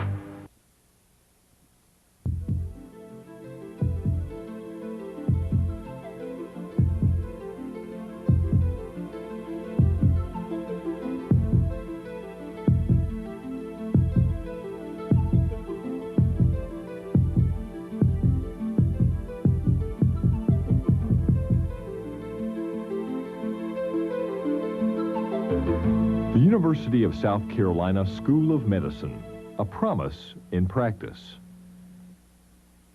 Now the crowd coming to their feet as we prepare for the second half kickoff. Brad Carroll for West Virginia. Robert Brooks for the Gamecocks.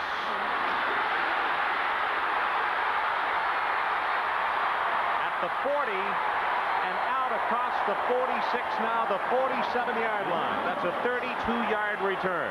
Wow, this guy's got a bad knee, Ron. If this guy was healthy, I'll tell you, he's following in Sterling Sharp, the great All-American receiver from South Carolina. He's taking it, the kickoff return here. He's a hurdler, and watch him use it. One, he ducks up inside, and he jumps to the outside, and then he's got the speed to get around the corner. Robert Brooks, nice return, great field position for Sparky Woods to start off the second half.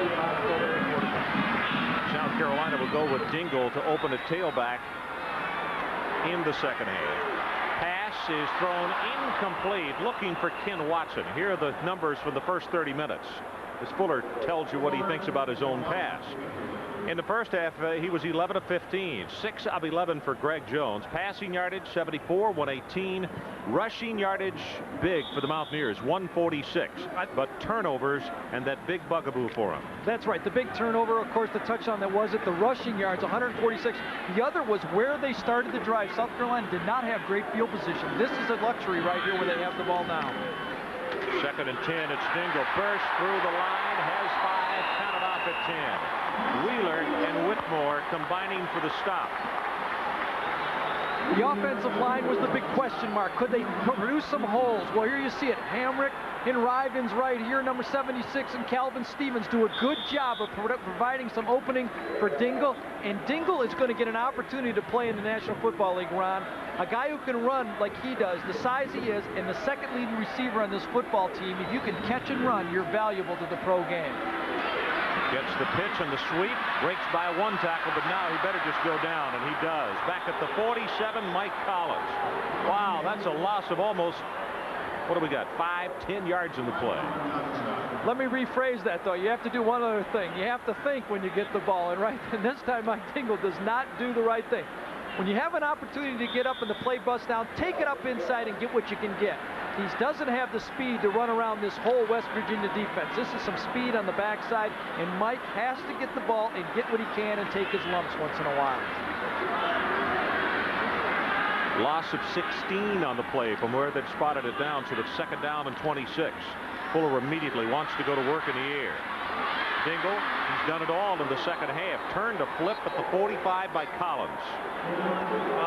That's going to hurt him a little bit right here. Looked like he came down right on his head. Collins gets him again for the second straight play.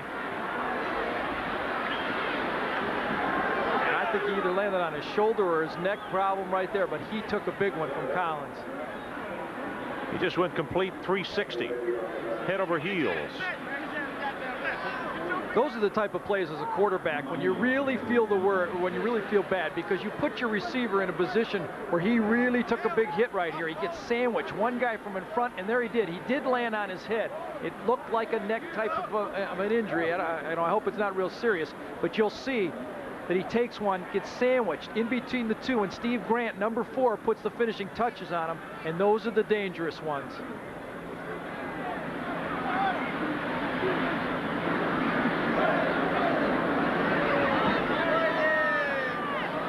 Here are the possessions by South Carolina in the first half as the trainer is still on the field administering aid. 14 plays in their opening drive, and they scored the touchdown. Then the next time they touched the ball, 10 plays, the field goal. So 24 snaps the first 2 times that the offense is on the field.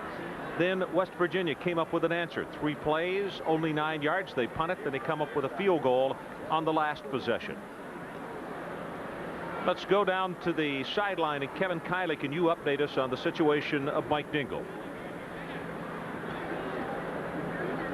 I think with the stretcher going out there, kind of speaks for itself. They're really protecting that neck right there. And Mike Dingle, those are the ones you really hate to see as a football player from both sides when somebody comes right down like that. Let's go down to Kevin and get an update. All right, Ron, I was over on the sideline. You see the stretcher coming out. Every time they reached under the left shoulder pad of Mike Dingle, he screamed in pain. I mean, excruciating pain. There's no question that he has a serious problem under the shoulder pad. Now, whether it's the shoulder or the neck, it's too hard to tell, but he is definitely injured. Back upstairs to you. Okay, Kev. I would believe that if it were a neck that they would have put a board under him. Right. So probably the shoulder. He gets a standing ovation from both sides of the field, the West Virginia folks as well. Total yards tonight for him, 78 yards. He's rushed 17 times for 58, 3 catches for 20.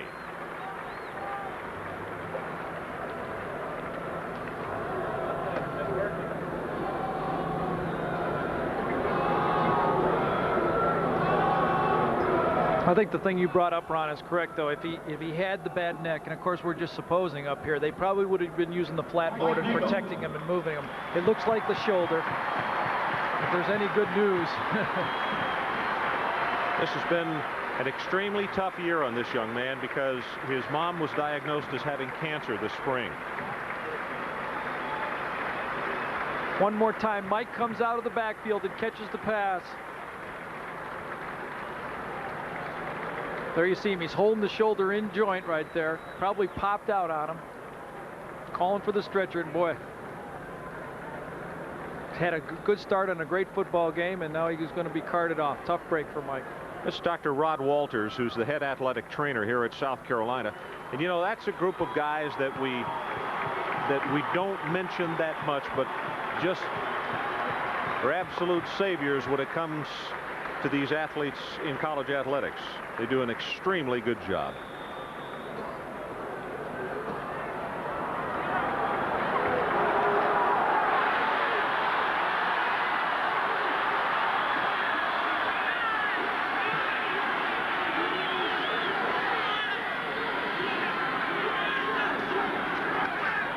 Fuller on 3rd down and 15. He's going to run, and he has some distance. Grant will catch him from behind, and if Steve doesn't make the tackle, he picks up the 1st down and even more. Now the crowd, all 70,000 plus, trained coach here as they say go for it. It looks like Sparky's going to listen to him too. It's 4th and a couple. He sends the big guys in. Ken Watson comes in at fullback, the senior from Titusville, number 32. He'll line up at fullback. I still think he's going to have to throw the ball, though. DeBoer is the lone setback.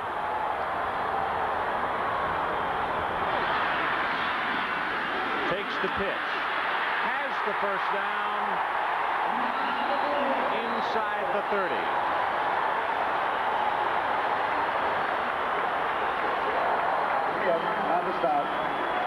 DeBoer got the pitch and was the beneficiary of some good blocking right there. This is his 8th carry of the football game for 35 yards. He's around the corner, and he just puts his head down and gets the 1st down. A big 4th down conversion right there.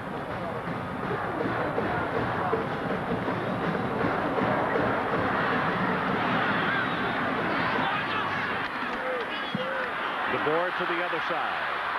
Cuts it up. He'll only have a couple as Collins comes up from his safety spot, and now a flag. As West Virginia continued to ride on the tackle, and I assume that's what the flag is for. Well, sitting up here, you have to give credit to the crowd a little bit, too, because they called it a little bit before the official did, and then out came the flag. So face mask against West Virginia, 5 yards. 5-yard variety, and it was not for the continued pushing on the tackle. The face mask was from number 11, Daryl Whitmore. You're going to see him come up, and he gets the face mask, and it's the big kind right here. There it is sticking out. Line charge. Daryl's pushing him back. Well, that's a little weak right there. I can see pushing him back maybe after the whistle, but you don't know if that's a 15-yard version of the face mask. He was just trying to push him. Only 5. Oh, gave him a 5. Only 5.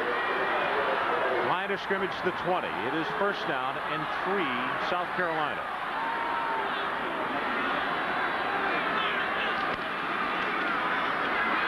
DeBoer, what a stick in the middle. Breaks off that tackle and is still fighting. E.J. Wheeler will finally stop it.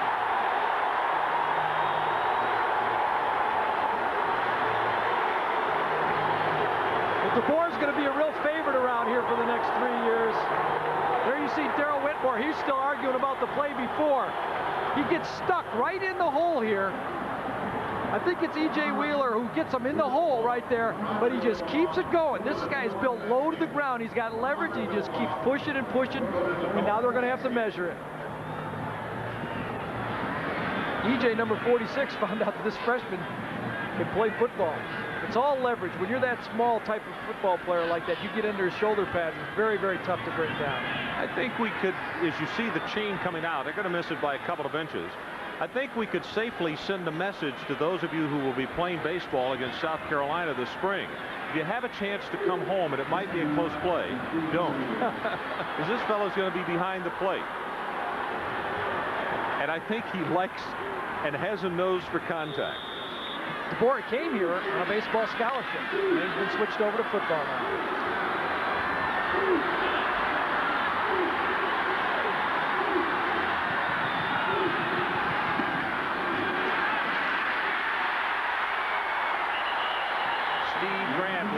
The charge, but it is a first down for the Gamecocks.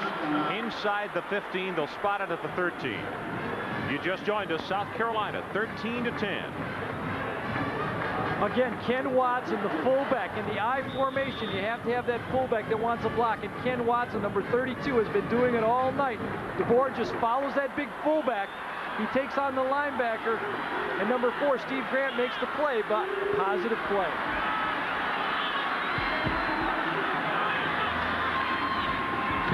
DeBoer again.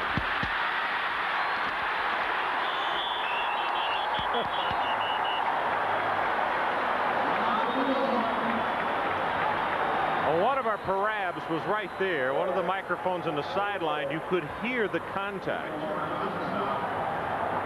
DeBoer this time to the left side. He's behind Ike Harris. Jay Killen, there you see again. At this time, Ken Watson, the fullback, lines up at tight end, puts the block on Ellis, and turns the corner. So valuable in this one-back set. Number 32, Ken Watson. He's been all over the football field blocking for his tailbacks.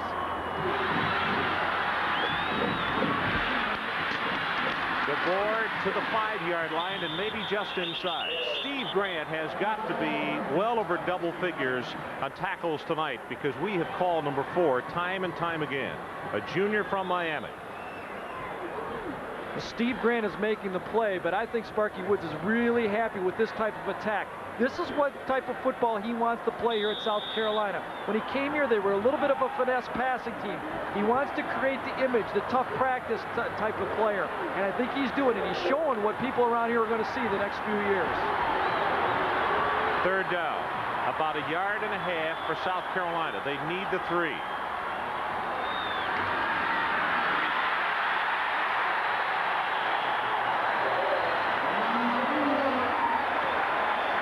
DeBoer makes it 1st and goal for the Gamecocks. It's like having 3 full backfield right now. Number 32, Ken Watson. Number 42, Leroy Jeter, and DeBoer. They just isolated old-time football right here and push him back. Grant, again, he's filling, but he's getting pushed off. Those are some real blocking backs he's got in front of him.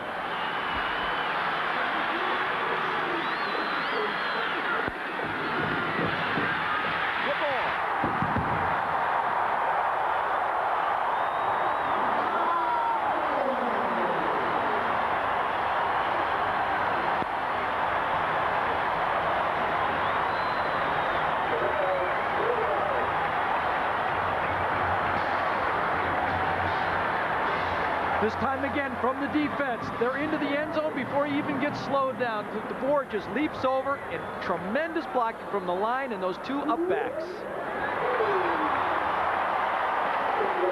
Colin Mackey with the extra point. At our score, South Carolina 20, West Virginia 10. Listen, the equipment's not that important. Trout fishing has to do with correct thinking. You're a fast learner, aren't you? I hope so. No, I do too. Next time, put in the water. You're getting good at this now. Oh, don't too soon. Over there. Hey, there's no fish in the tree.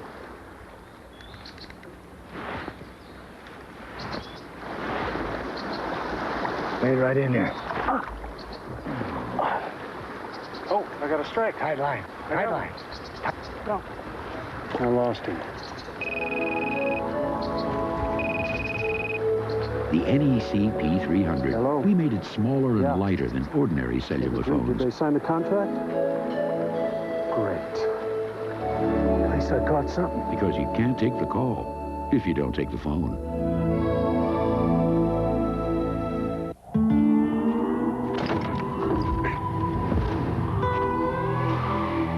Now, for the price of an ordinary 4x4, you can own the American legend.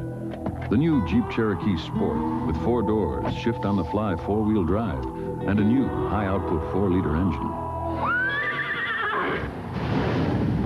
It's a whole different animal. Save up to $2,500 on 1990 Cherokees or get 50th anniversary discounts on select 91s. ESPN's college football special, West Virginia at South Carolina, is brought to you by Jeep. There's only one Jeep.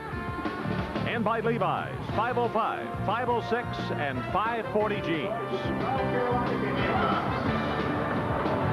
Ron Franklin, Gary Danielson, and Kevin Kiley, we hope that you have had a very good Thanksgiving Day with your family and friends.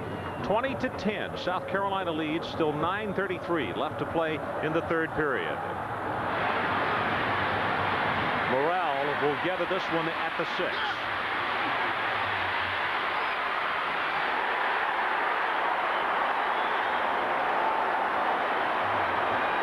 One more look. This is their E backfield. Number 40, Ernest Dixon is a linebacker. Comes in on this short yardage play.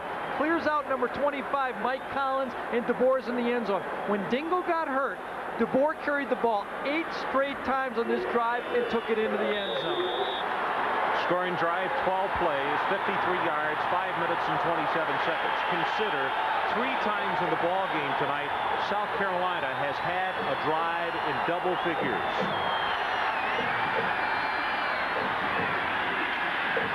Play action by Jones, and what a hit at the 34-yard line.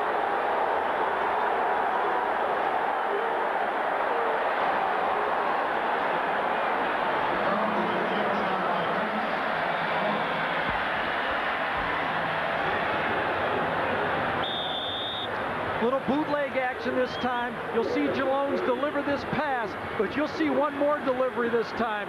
Number 45, Leon Harris, the free safety, puts a hit on Jet. But you know what? Helmet flies, but Jet gets right back up and lines up in the huddle. Running play this time to Jones as Corey Miller steps up very quickly, and now some of the players having to be separated. I'll tell you, there's not a person in the stands that's sitting down right now, Ron. Everybody's really excited. The defense is fired up, and the people in the stands are about as fired up as the defense out there for South Carolina. Corey Miller, we mentioned off the top of the telecast, has been playing with a sore knee, and that might have been the reason that he stayed down and rocked about a little bit after the play.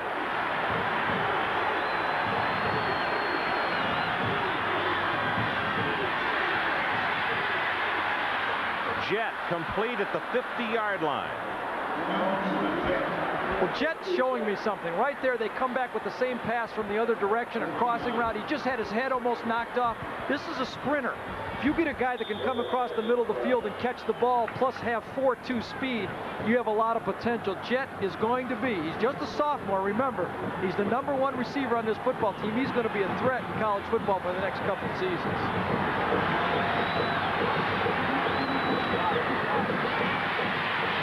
Counter option. Oh, what a defensive play. South Carolina's Mike Tolbert played it just perfectly. Mike Tolbert is the outside linebacker. He and Keith McDonald, number 35, the Rover, basically do the same thing. Mike Tolbert's going to be the short side of the field. He's facing the option this time. Greg Jones comes out, and they string it out. Nice job by him. You see him throw away the blocker and make the play. Rico Tyler couldn't keep it in. A nice job by Mike Tolbert that time.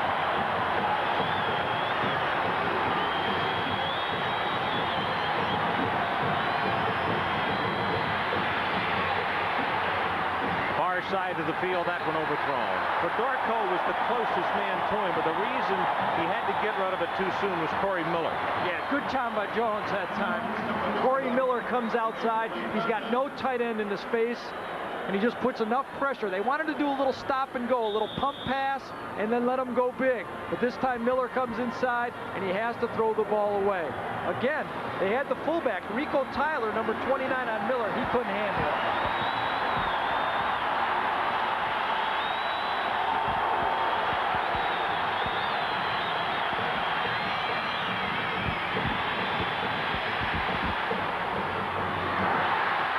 Intended for James Jett. The kicking team for the Mountaineers come on and listen to this ovation for the defense.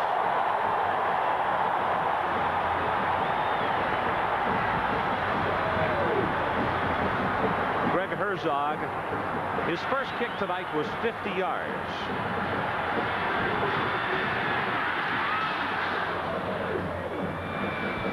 Robert Brooks watches it bounce. He's going to stay away from it, or should anyway. He takes a very close look, and it's dead inside the 10. So let's take a timeout. 7:29 left in the third quarter.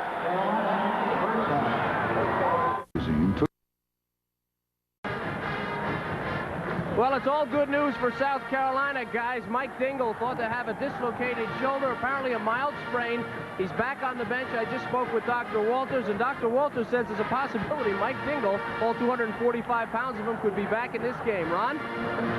Well, Kevin, from the look over your shoulder, I don't know if I agree with the good doctor, but we are extremely pleased to see that things are well for him. And if you've ever had a shoulder pop out, more than one person has screamed over that situation. They hurt as much when they pop them in as they pop out. No doubt.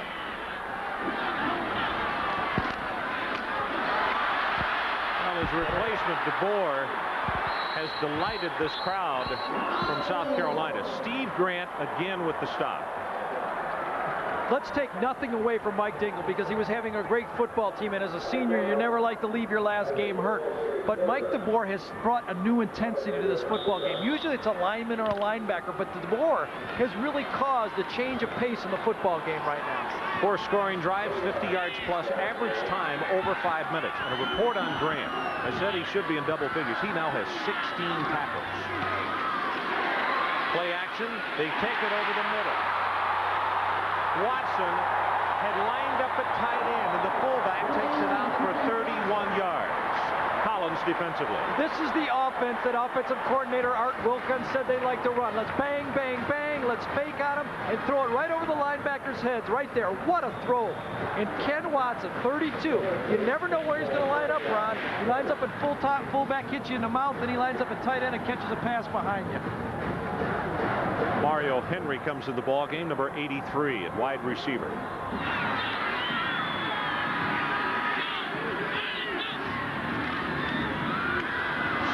They go with the fullback. That's a little face mask there, and there comes the flag in. Collins on the stop. And you can see him hitting himself in the head. He didn't mean to, but he grabbed it. Right. Strong safety Mike Collins. He's 5'11", 195. He plays with intensity. We've seen him all over the field making plays. He's an intense football player. Just a freshman also. He's going to be around for a while on this football team. But he reaches out, and he grabs it, and he uses it as leverage, and that's a 15-yard body. Top of the screen, he's going to come in. He grabs the board. This might be the only way to stop this guy. And when you make the tackle with the face mask, they're going to give you a 15-yard penalty on that one. That one I agree with. I don't know about the one on Whitmore a while back. The person that West Virginia is missing most tonight, as you look at the penalties so far, none against South Carolina, is Jim Gray, the junior defensive tackle who has a turf toe, team captain the first time under Don Nehlen that a junior has ever held that position. He can't play this season. DeBoer loses his footing. Wanted to take it inside, then tried to come outside. Falls down at the 45. And Grant was right there next to him. Well, let's give some credit here to Steve Redd and Jim Gray and Gary Tillis, the front three of that defensive line for West Virginia. That's why Grant's making all these plays. They're tying up those offensive linemen. The two inside linebackers are the number 1 and 2 tacklers on this defense, and that's always the case for a West Virginia defense. The inside backers are going to be your tacklers.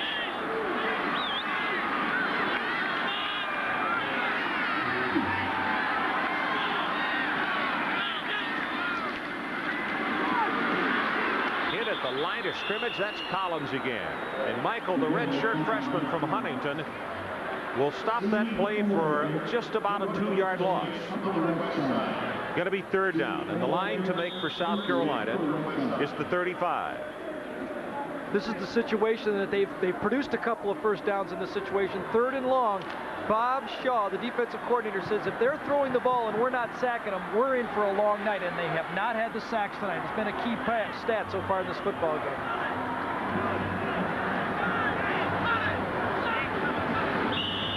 And now Bobby Fuller calls a timeout for South Carolina on this 3rd down and 12.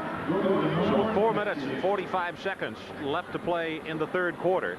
That's South Carolina uses their first timeout. I think Bob Shaw, that's a defensive coordinator for West Virginia. I think he wants everybody to know where he is on the sideline. He's got the X, he's got the red jersey. He calls them all over. They huddle up on the sideline. Very good football coach. Said today he did not want his football players to get too mesmerized by the motion and the shifting and everything. He said, hey, let's just put the football down. Let's tackle the guy with the football. Old-time football coach. I love it. You know, he also had a term that he used as we talked with him. He said it was a nose call when he just rubbed his nose. And what he was wanting the interior lineman to do is find that running back when he comes through the line of scrimmage so he couldn't slide through and get into the pattern. Well, he's grown up in that era. He coached at Michigan at the slant 34. He coached in the USFL. Tonight, the South Carolina offense has kept him off tackle. There you see the inside backers. He got 17 tackles on the night. He's averaging 12. What a football game. But the reason he's got 17 tackles, Ron, because South Carolina's been on the game. They've been out there a long time, and they've been running a lot of plays at him. In fact, you know, one of the questions that Kevin asked Sparky at halftime was worried about the size of West Virginia and wearing South Carolina down, and it's almost been the opposite as far as offensively this season. Fuller with a pass, that one tipped at the line of scrimmage. Steve Grant. Well, Steve Grant made the play, but let's give the credit to somebody who missed an assignment. Nobody even touched Steve on that one. Bobby called a timeout because he read a blitz on the play before. This time they give him the same defense, and you'll see Steve hit it on the run and just comes in clean. A back has to get there. It was DeBoer who did not get up in the hole, number 30 run. He was too close to the quarterback, and that caused the deflection. Darren Parker, very nice punt the first time out. That's Darrell Whitmore, junior from Front Royal, Virginia.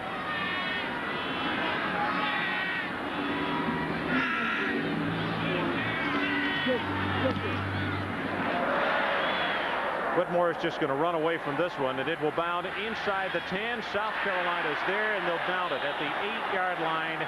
It is DeMacy who was there. 43 yards on the kick. We'll take a break.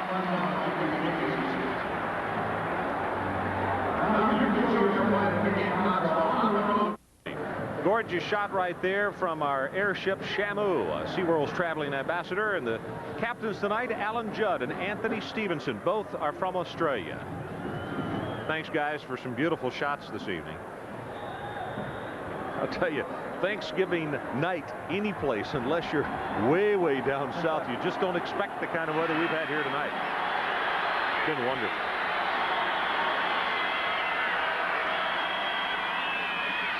Rico Tyler, the first man through. The fullback takes it out over the 10.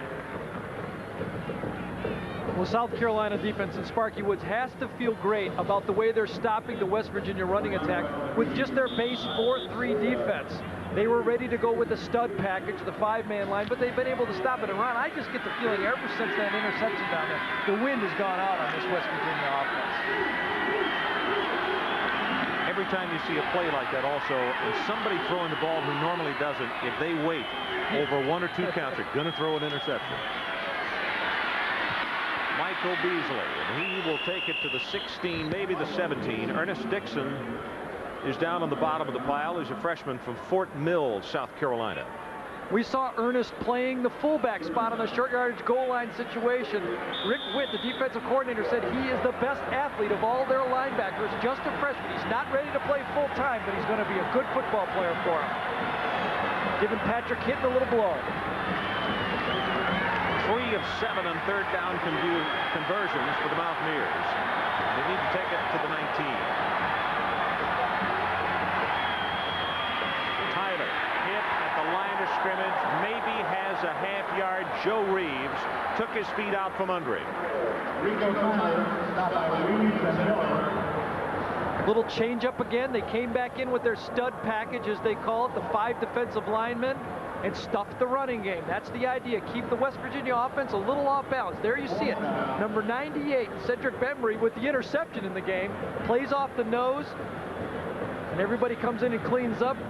Corey Miller, number 33, in on the hit, the defensive end who was uncovered.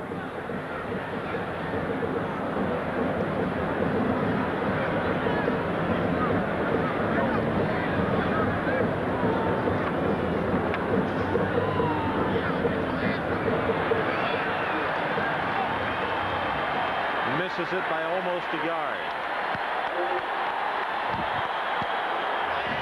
2 minutes and 54 seconds left in this third quarter. Don Nealon knowing that shortly his ball club has got to get some momentum back offensively.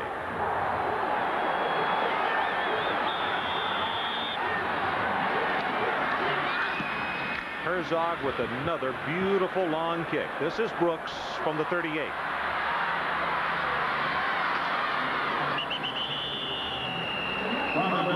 .44 yards in the punt from Greg Herzog.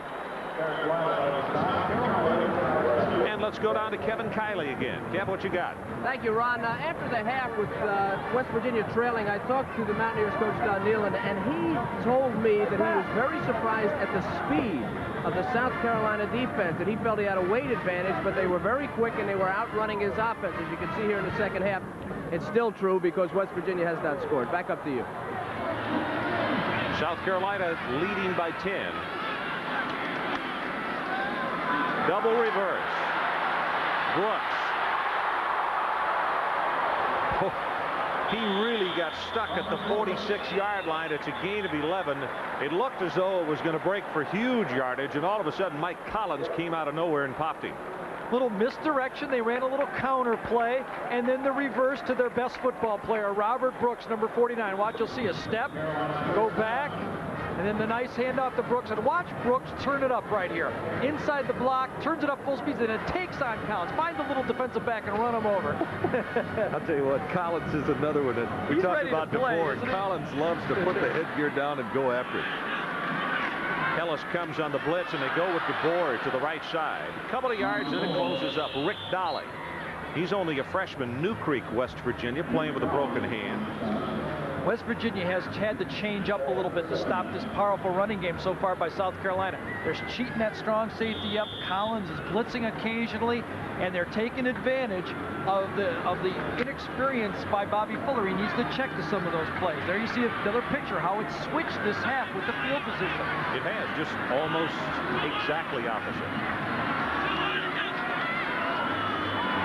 Fakes it to DeBoer this time, throws the pass complete, and Brooks gets by the first but won't get by Steve Grant. You see Grant has a little calling card that he leaves there with him as he pops his head back down to the turf. Let's give credit to Art Wilkins. He's keeping this West Virginia defense off balance. There you see the big cushion Leroy Axon gives Brooks. Nice sharp route. Bobby Fuller puts it. Little fake, get around him, but here's Grant. That's another tackle, but that's not the kind you want. They go for first downs. Steve Grant, though, when he grabs you, you go down. Magnets in those hands. Yeah, he might have some stickum down there. I'm not sure. Here comes the blitz again. Fuller going on the post route, and he has Miller inside the 10. First and goal, Gamecocks. Doggett on the stop. Ron, this is what we talked about in the first half. On this blitz, the corners are playing off, and there's a possibility to throw the post. Bobby Fuller just can't settle for a 3-yard quick out all the time. The safety's coming. Take a chance. Get a big play right here. Nice protection. Deliver the ball on time, and Miller protects it from the Doggett, and that's a big play down to the 7-yard line. Really a fine job by the receivers. He did. He just squared his back to it and said, either come through me and we'll take the penalty, or I'm going to catch the football.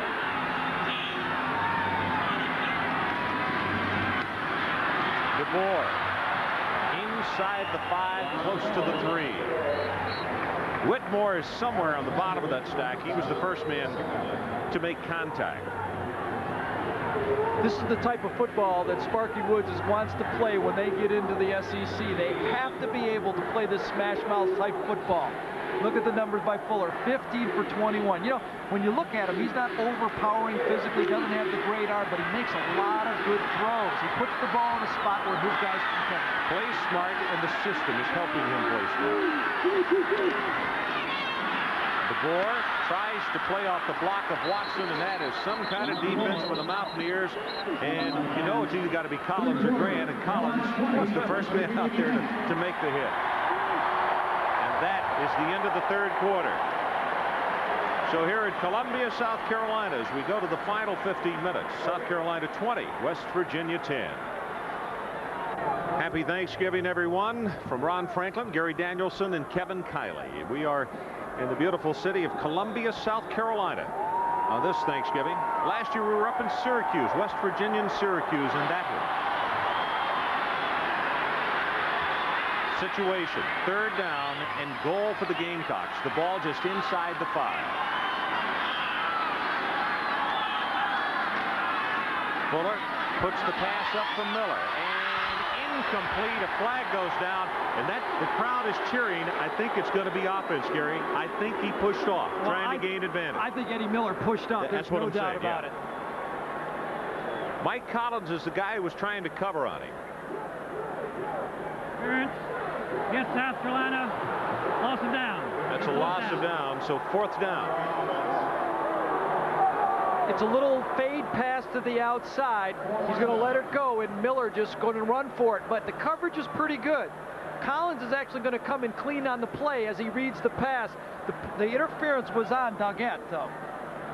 Fuller lets the ball go. He thinks he has the play right there. And the interference, he pushed him. Doggett is who he pushed. Miller pushed. And that's who they called it on. Collins came over and cleaned up on it.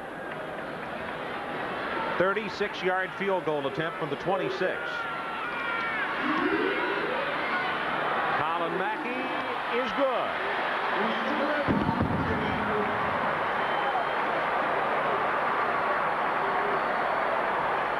14:49 left in the ball game, and South Carolina continues to put points on the scoreboard. 23-10 now.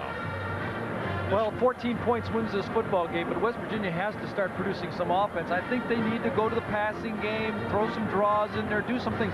Option and running the ball up the middle is no longer going to get it. South Carolina's really pumped up, and they smell victory. James Jett dropping off in a double safety with Adrian Morrell. And let's go down to Kevin Kiley. Well, you guys were talking about all the hard hitting out here and wondering about the reasons why. Number one, West Virginia is a very big physical team. There's been a lot of space, a lot of wide open running plays, a lot of guys getting running starts on this. Also, the West Virginia defensive secondary has been playing soft against the passing game of South Carolina, and that's given them a running start on some of these receivers like Jet. And the speed of the South Carolina defense means a lot in this too. They have been running across the field, getting to the ball, and really unloading. And yes, you're right, they are pounding it down here, both teams. Back upstairs to you. Kevin, this is a short kickoff, which will be taken at the 24-yard line and returned to the 34 is Brian Moore. You know, we talked about back in the first half, or maybe it was here in the second half, the microphone of ours down on the sideline, and you could hear the smashing, and the contact has been really good on both sides of the field. Well, I think the change of pace has come from DeBoer, though. He's got everybody electrified in the crowd, the defense, everyone, the way he's run the ball. And the defense is just followed by his leadership so far.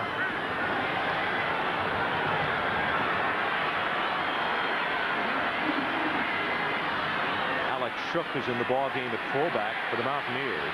That pass underthrown. Jet was coming back toward his quarterback, Jones, at the 50. Well, of course, Greg Jones is filling the shoes for Major Harris, who left a year early, and there was some question. You know, Don Nealon even said, I don't know if we're going to miss Major that much, and I think he's come to realize that Major provided a lot of offense for them. You know, it kind of caught them by surprise. They thought they were well situated at quarterback, but now Greg Jones has had to come in with no experience and take this football team. He has an opportunity tonight, being 13 points down, to steal a victory if he can throw the ball. Sets deep, and he drills this one, and now a late flag comes in. It's close to the first down to Darrell Mitchell, but that's going to be offensive holding against the Mountaineers.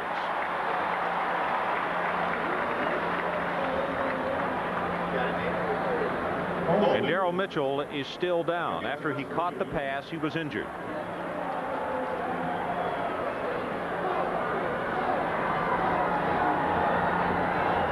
Here you see the pass protection. We'll see who holds right here. It's the left tackle, Rich Brom, who grabs Miller. That's how they get the pass off. He would have been beat clean inside. Nice move by Corey Miller to get inside. 14:31 remaining in the ballgame with a score 23-10. And the storyline, South Carolina scored on 5 of 7 drives. Mackey 3 of 3 in field goals this evening. And West Virginia 153 yards rushing, but only 7 this half. And Grant with 19 tackles. And let's also mention his teammate, because Collins has got a total of 15 tackles in the ballgame. 34 between the two of them. Greg Ott, the athletic training coordinator for West Virginia, is helping his tight end Darrell Mitchell off the field, and now he's going on his own, which is always good to see. So Nate Ryan is a freshman from North Martinsville, West Virginia, into the ball game. Well, you see, they just got a bench penalty over there. Flag came down, and the official on that sideline. Coach Nealon is upset with it. He doesn't know who was talking. He turned around and looked behind him to see who was the one that was yelling. Because it's going to be a tough 15-yarder now.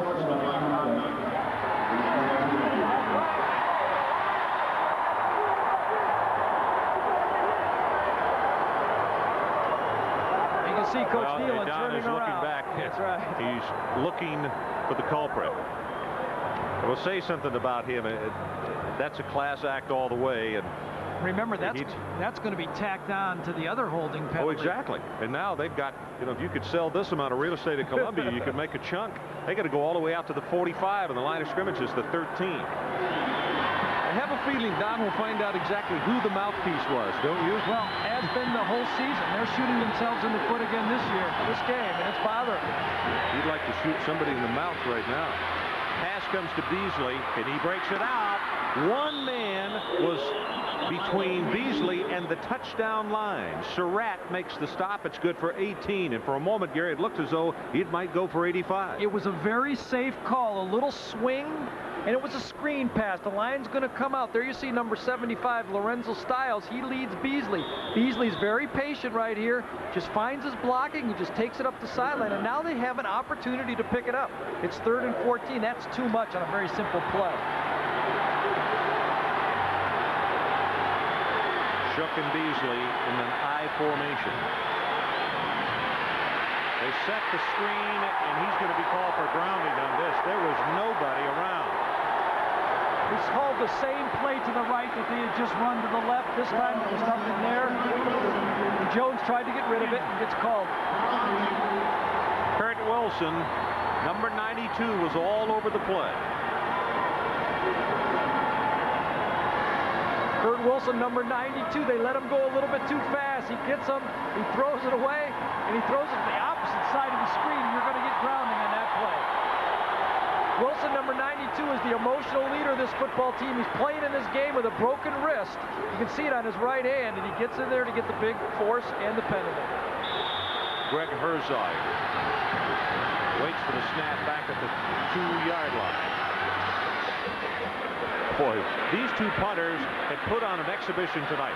Brooks all the way back to the 32. Brings it back to the 47. So let's take a timeout. 13:50 left to play, and the Gamecocks by 13. Thanks to some of the most productive technology in the world, everyone can now afford some of the most productive technology in the world.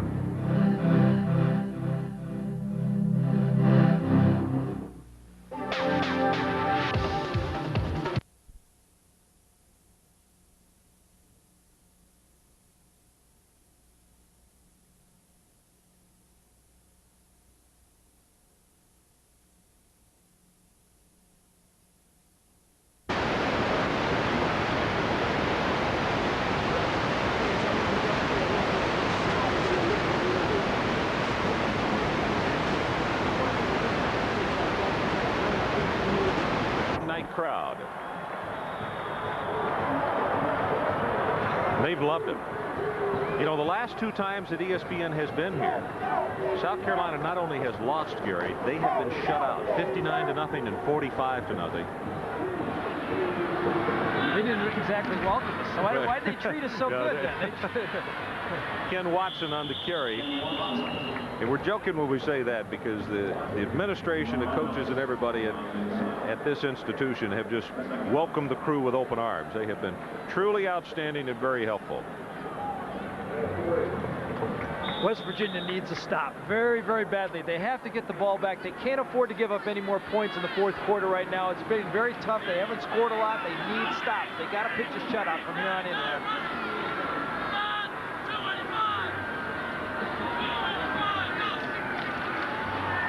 Fuller, nobody behind him. Puts it out in the flat. That's Watson. And they're going to say incomplete. Didn't hold on to it. Ken looks up and says, oh, but I didn't trap it. It'll be 3rd down. And the line to make is the West Virginia 44-yard line. It's been the ball control for this South Carolina offense that's really turned the game around. They now have rushed the ball 40 times for 145 yards. At halftime, they'd only had it 22, so they've taken over control of the line of scrimmage. It's been the key to this football game. Another key is the fact they had 37 sacks into tonight's ball game. They've done a great job of protecting the quarterback. Fuller dumps it out. DeBoer juggles it once, breaks off the tackle, and he's going to have the 1st down.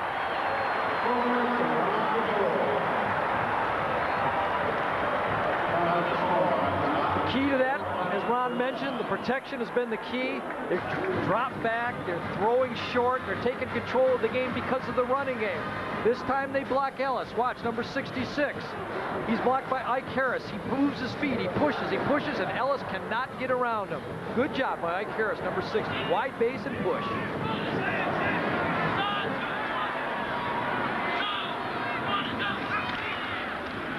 DeBoer again. Boy, does he get stuck by Grant. Grant has just had an unbelievable night. That puts him at 20 tackles. We mentioned that his teammate Collins with 15. The guy's just an incredible football player. And the thing is, he doesn't just come up and get you with his arms. He sticks you. He's really strong hands, too. You know, no one gets away from his tackles. Once he reads it, he ducks inside. As DeBoer reads it, Grant reads it just as fast. And when he throws it down, they just do not get out of his hands. He explodes through the tackle. Little draw play to DeBoer, and he's going to take this one around the 36. Rick Dolly defensively for the Mountaineers. Clock is running as we go under 12 minutes left in this one. 23-10 as we look at the total yards, and this will tell you a lot. First half and now in the second half, West Virginia only 55 total yards. Well, hold on a second. They've only run the ball 5 times for 7 yards in this half.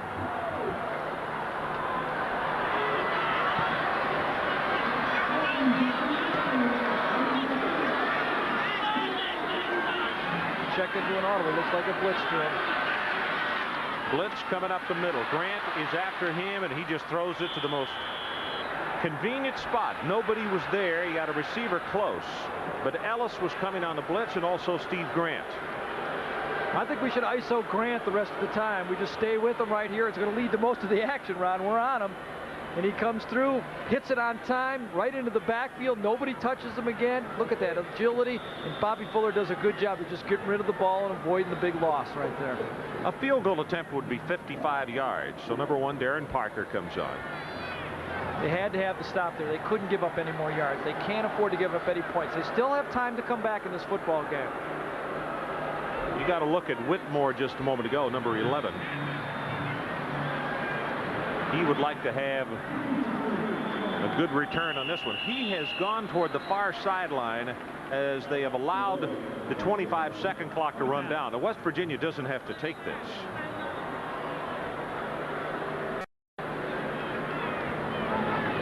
South Carolina looking for a delay, and now West Virginia's going to say, nope, let's make them kick it high. Maybe they'll kick it into the end zone.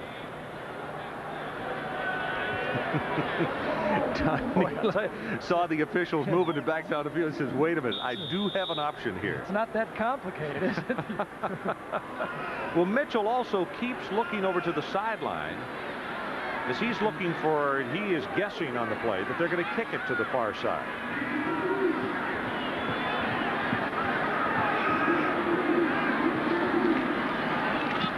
And they kick it high and to the other side away from it. South Carolina's going to try to down it, and they do at the 1-yard line. DeMacy. You ever heard the expression, sometimes the magic works and sometimes it doesn't? Boy, I'll tell you, Rod, you just took the words out of our mouth. Sometimes they bounce the other way, sometimes they bounce right to you. You know, they're on a big home football game tonight. They've been shut out, as you said before, and this time right in his hands. Let's take a break. 3-10. That's our score with 11:04 to play, and look at that field position.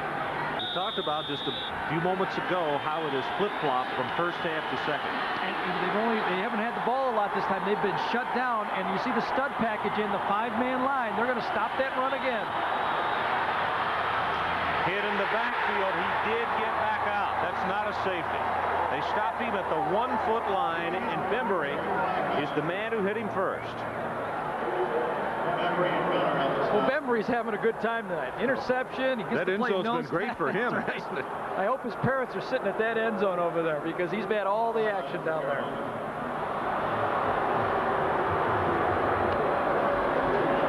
Offside in the neutral zone against South Carolina. 5 yards. Someone lined up in the neutral zone. You can see it on the left top of your screen. Number 99, Gerald Dixon, was the guy lined up in the neutral zone. But look at this one. This was a good run just to avoid the safety right there because, boy, Corey Miller came in and could have got the sack, and Bembury could have got the safety. Jones rolls the pocket, and his receiver had fallen down. Mike Baker couldn't see his number, but he's the one that they wanted. Take a look at this. It tells the story. First of all, the last 3, those are the only snaps that they have had until this series in the entire second half, Gary. With 11 minutes to go in the second half, you can see it in the second half. 3 and out, -2 yards and a punt. 3 and out, 9 yards on a punt, and 3 and out, -5 yards on a punt. And look where they've had the ball, 19-8 in the 35, and now the 1. And at the top of that list, they scored the first 2 times they had the football. It looked like everything they dialed early was going to work, and now they can't find anybody.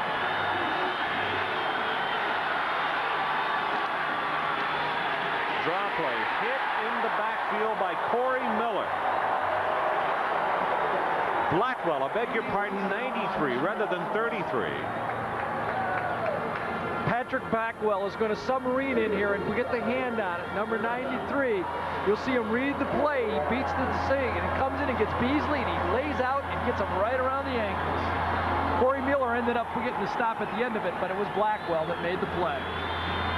So Garrett Ford is coming to the lineup. And, you know, I was surprised when I saw their depth chart. Last year, 6 touchdowns, 733 yards, and he is the 3rd team tailback this year. And he gained 119 against this team.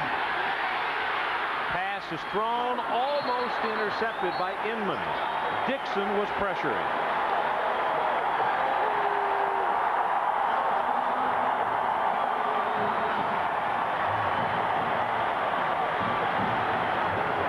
I think there's going to be some people in the SEC that are going to be surprised when they play in this thing. If Sparky ever gets his program together, this is a Giants. He will. He's a very good coach. He's got a very good staff. Concern here is the fact that Herzog is not able to take a full 15-yard drop. He hurried it, and the kick, well, West Virginia is going to get a break here because it was away from Brooks, and it's going to roll dead around the 42-yard line. That's 53 yards on that one. 9 minutes, 40 seconds to play in our ball game. And South Carolina 23, West Virginia 10. Well, the West Virginia defense, they need a turnover. They need to create something good for their offense. Just like DeBoer went in the game and kind of ignited the other team, the West Virginia defense needs to do the same thing right now for the offense.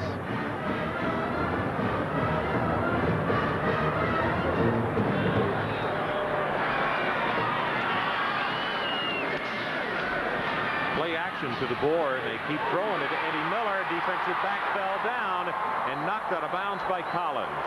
Let's go down to Kevin Kiley. Ron, a few moments ago, you saw a player on the South Carolina team down the ball on the 1-yard line of punt. Number 13, Dickie DeMacy. Last year, when Todd Ellis, the all-time great quarterback, was hurt, DeMacy was the backup quarterback. He came in, the team did not do well, he did not play well, and he took a lot of heat. This year, he's a linebacker, playing on the special teams and contributing quite a bit to this South Carolina team. A great story about a kid who just kept coming. Back upstairs to you. Good point, Kev. 9:31 to play. Again, they fake it to the big running back, and now here comes Fuller. And very wisely goes out of bounds at the 19 because Grant was closing in on him, but that's not only the first down, 6 more yards added on. I don't think Bobby Fuller has made a mistake in this football game. He may not be the most talented, overpowering athlete at quarterback, but he just does so many things well. The offensive line gives him protection. He breaks out of the pocket, and there's no one there. Look at smartly goes to the outside. This time Grant doesn't make the tackle. There's a story right there. And Bobby Fuller makes it to the sideline.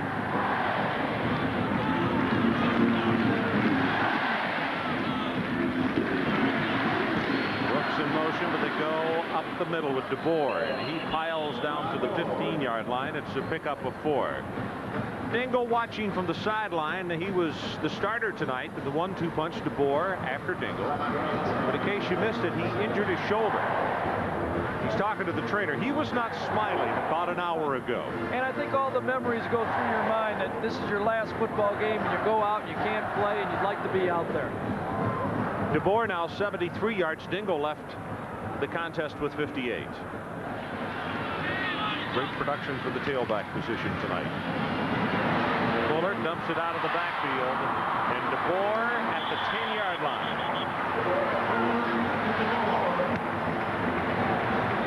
You know, I think his first option, his primary, he was going to run a post, and the receiver got held up, and DeBoer was his secondary, was it not? He did the same play earlier in the game when he was going to hit rush, number 14, when he came in. He looked down the middle. It wasn't there. Very calmly, he went to his check down. Bobby Fuller is just executing the game plan. You got to give credit to the coaches for that, but Bobby Fuller is doing the job on the field between the white lines tonight. There you see the hand signal.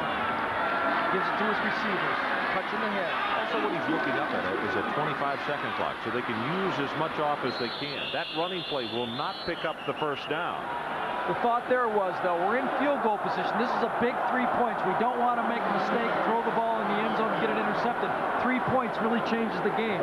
Well, the crowd is screaming, go for it, but your point is even better. 16 points rather than 2 touchdowns, 2 extra points, and you're beating it. Right. It forces West Virginia to play for 2 each time they score if they score 2 touchdowns. They only got 10 men on the field. They better be careful. Colin Mackey set to attempt the field goal, and they start signaling, wait a minute, let's call timeout. So they take it. South Carolina with only 1 left, but they're not bothered by that situation right now because only 7:30 left to play. I mentioned early on in the ball game when both teams were moving up and down the field that it was a good promo for tomorrow night's NIT championship game between a running wild Arkansas Razorback team and a running wild Arizona basketball team. And that's the way it started, but all of a sudden the wildness won out of West Virginia offensively. By the way, joining us, be sure and join us for that championship game tomorrow night, 9 o'clock Eastern time. Arkansas, #2 in the nation. They handled Duke by 10 points last night, and Arizona won huge over Notre Dame.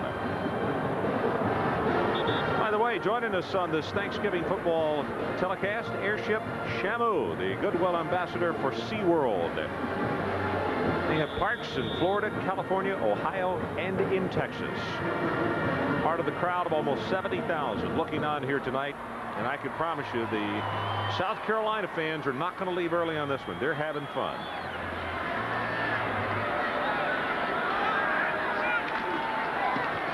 Mackey's kick, he's perfect tonight. That makes it a 16-point ball game with 7:25 to play. And that ties his own record, which was against Navy back in 1988, the second week in November. Well, Ron, the task facing West Virginia, first of all, is to come up with some field position here on this kickoff and give a little protection to Jones and just give Greg Jones one more shot at trying to put some points on the board. They're going to have to go for 2 if they get in the end zone. They're going to have to do it twice. Probably already in a mode right now where they're going to have to onside kick it. But as an offensive player, as a quarterback, and as a coach, you have to just keep thinking positive. 7:25, it looks bad. You just got to keep thinking, we're going to do it, we're going to do it, we're going to do it.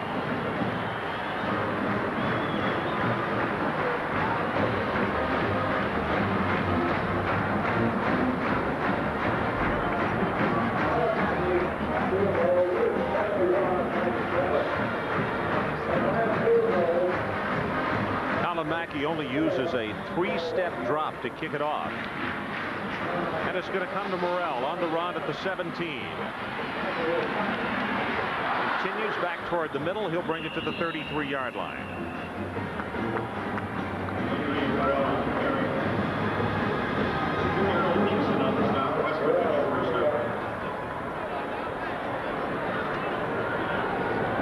I would say they're already in a position where they have to go no huddle. They have to get up at the line of scrimmage.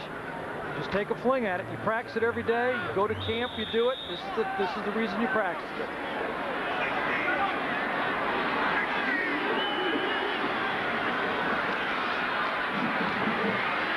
Jones pumps, then delivers over the middle. Tipped and intercepted by Reed.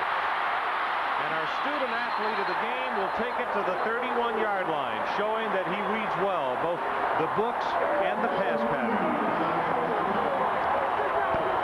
Greg Jones just bird-dogged his receiver the whole time, stayed with him.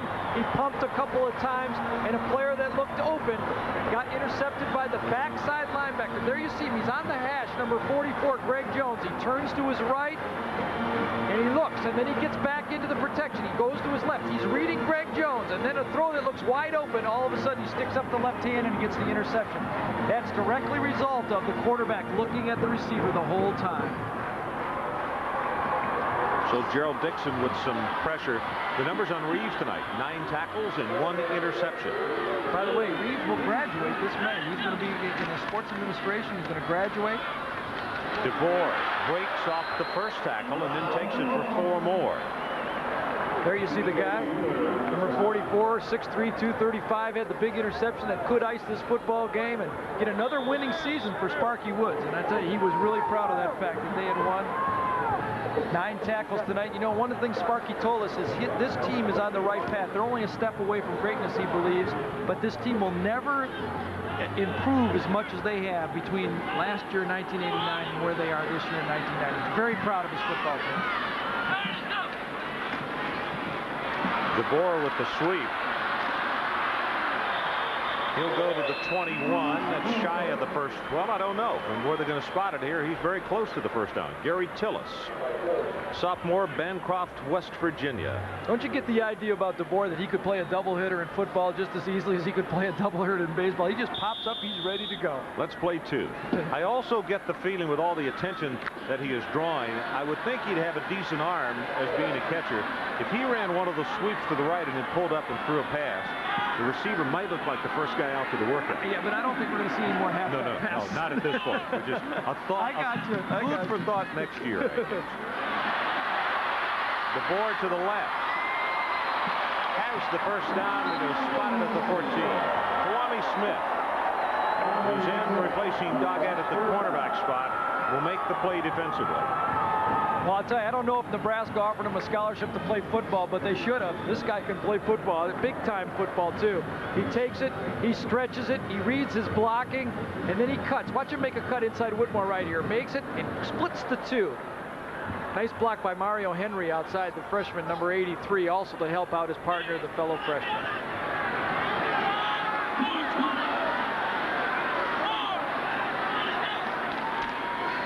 DeBoer again breaks the initial tackle. And you know, I'd love to hear from the coaches when they go back and grade it how many initial hits he broke in this ball game. Well, his leverage, I mean, because he's not so tall, he just hits, and they never get a real good clear shot on him. Look at this. They've had 30 plays for +4 yards in this game. That's an incredible stat right there.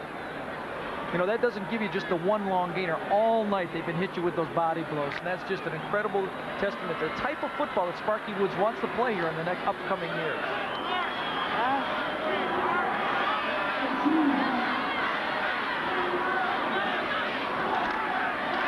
Hand off to Watson. Boy, does he get whacked at the line of scrimmage.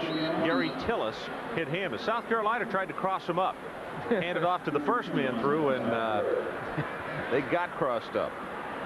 Well, you kind of feel sorry for Watson. He's been blocking all game, you know, and he's just been out there. He's helping his fellow backs. He gets the ball, and what happens?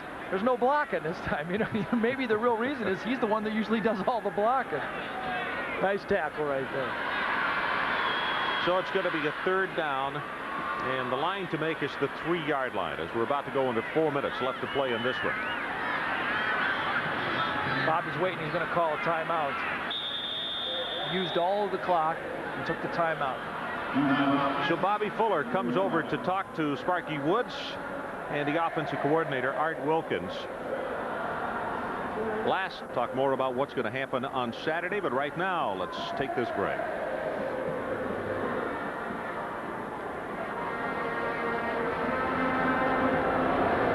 Joe Tyler not real happy over this one. Senior from Pittsburgh, hoping that the Mountaineers could come into here and make this a 5-6 season, but right now they are very close to dropping their 7th. We have only 3:53 left to play, and South Carolina on top 26-10.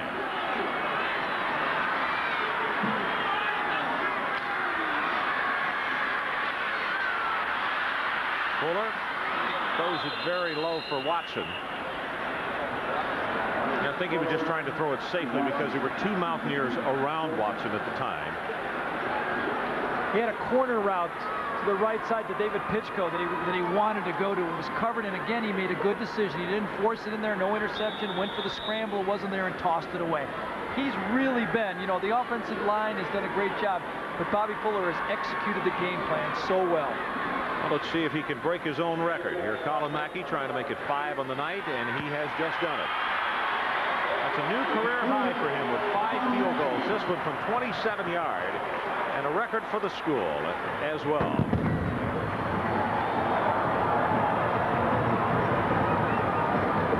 South Carolina 29 and West Virginia 10. And let's check in with Kevin Kiley. Kev, what you got for us? Oh, I got a good one here, Ron. Thanks very much, and happy Thanksgiving to Todd Ellis, holder of 29 school records here at South Carolina. And Todd, pretty good effort by the team tonight. Excellent effort. This was a big ball game. Obviously, pride, the end of the season. This will make them the winningest senior class, Kevin, in the history of the school. Means a lot to them. How about Bobby Fuller now? He had to follow a pretty good quarterback. It had to be tough for him. Well, he knows he's got a lot of poise, got that little swagger in his step that makes him a quarterback. He's done a good job here, and he'll be a great senior next year. All right, now, how's your leg? And I hear rumors about the World League of American Football. You're going to play in Taipei or somewhere? Knee's doing good. Probably be the Kuwait Tigers quarterback, I think is what it's going to be, Kevin. But if they get it off the ground, I should be there and sign with them sometime in the next month. All right, thanks, Tom. Thanks, Tom. Ron? Thanks, gentlemen. Remember last year, he had his leg in a cast and came up and helped us out on the telecast and did a really good job. Those quarterbacks, you know, they just like to keep talking. Oh, my. Kylie, we got to say something for the linebackers of this world. Now we got 3:33 left to play in this one. Darren Studstill is coming to quarterback. He's a freshman from Riviera Beach, Florida. Go with the running play, and Corey Miller steps right up into the hole and makes quite a hit on Garrett Ford. Bob Nealon told us he wanted to use Studstill a little bit tonight, but I don't think this is the type of format he had in mind when he wanted to play him. He wanted to do a little option football with him. There you see his stats on the year. He's thrown 41 passes. Just a freshman, runs a 4.5 40. They expected that he has a possibility of helping them in the future. But they wanted him to come in a situation in the game still close, not this type of a game. Tough night for Theron Ellis. Early in the ball game, now he's limping, but you saw early in the ball game he injured his finger really badly when he's making a tackle, and his teammate crashed in against the headgear. That's Fedorko making the reception, takes it over midfield to the 45, and the clock is stopped momentarily with 3:03 left to play. The other side, here's Hemrick, the senior. He's going out the right way. As Don Ellis said, senior class, the winningest in history. This senior class has been through a lot, as Sparky told us. This team has seen just about everything. And we could go through it. The steroid problems, their coach, dying, Coach Morrison, they've gone through a lot and they've survived it. And they're going to be better men for it. This is another big recruiting year for them, and the way they have things going for themselves, I look for South Carolina to be an awfully good football team next year. Well, I think they've got the foundation laid. They've changed the mentality around here. There's a real work ethic going. They've got people with the mentality of playing tough, hard-nosed football and practicing hard. That's been the toughest thing they've had to get a practice habits from these players.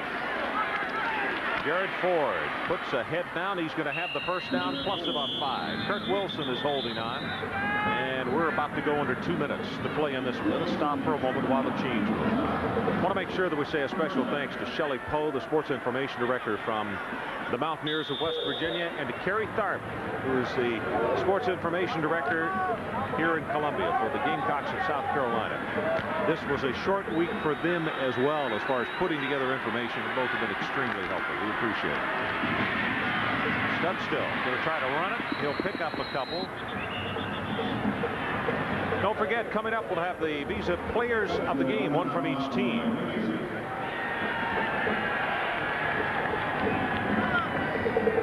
Saturday night, we will be down in Miami, Florida, to take a look at the Canes against the Orangemen of Syracuse. But preceding that, 4 o'clock Eastern time, it's Virginia and Virginia Tech. That's our doubleheader on Saturday. Of course, it all starts with game day at 11:30 Eastern time. That pitch going to be fumbled by Ford, and that cannot be advanced behind the line of scrimmage. Going to excite the crowd. But they'll bring it back to the 30-yard line. Keith McDonald picked it up and ran with it.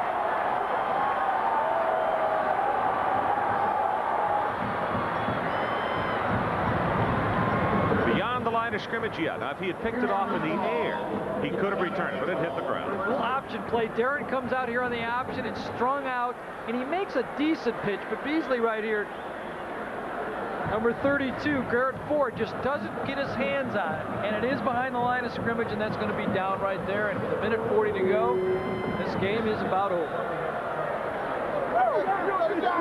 So that's 3 turnovers against the Mountaineers tonight. Wright Mitchell, sophomore from Atlanta, comes in at quarterback with a minute 40 left. And DeBoer still hard charging away. He's up around the 35. I think they're going for 100 yards. I have to believe that they know how close he is. They want to get him that 100-yard game tonight.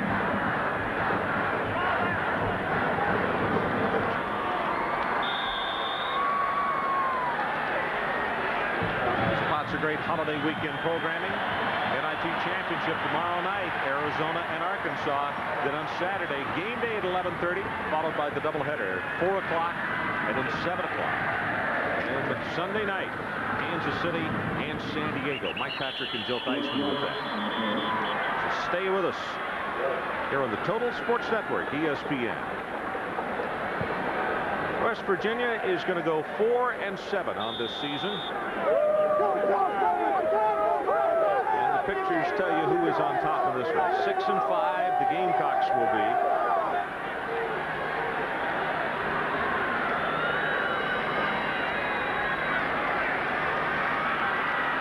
George Rush comes into the ball game, number 14. And he's going to get a carry. Turns the corner. Has one man to beat, and the tackle is made at the 39-yard line by Tim Newsom. George Rush, also a senior, playing his last game right here. Very valuable player for this football team. Good receiver, getting a chance to finish out the career on the field. It's got to be a great throw for him. 23 yards in the carry. And the clock now under 15 seconds. And there will not be another play. The crowd is going to count this one down for us.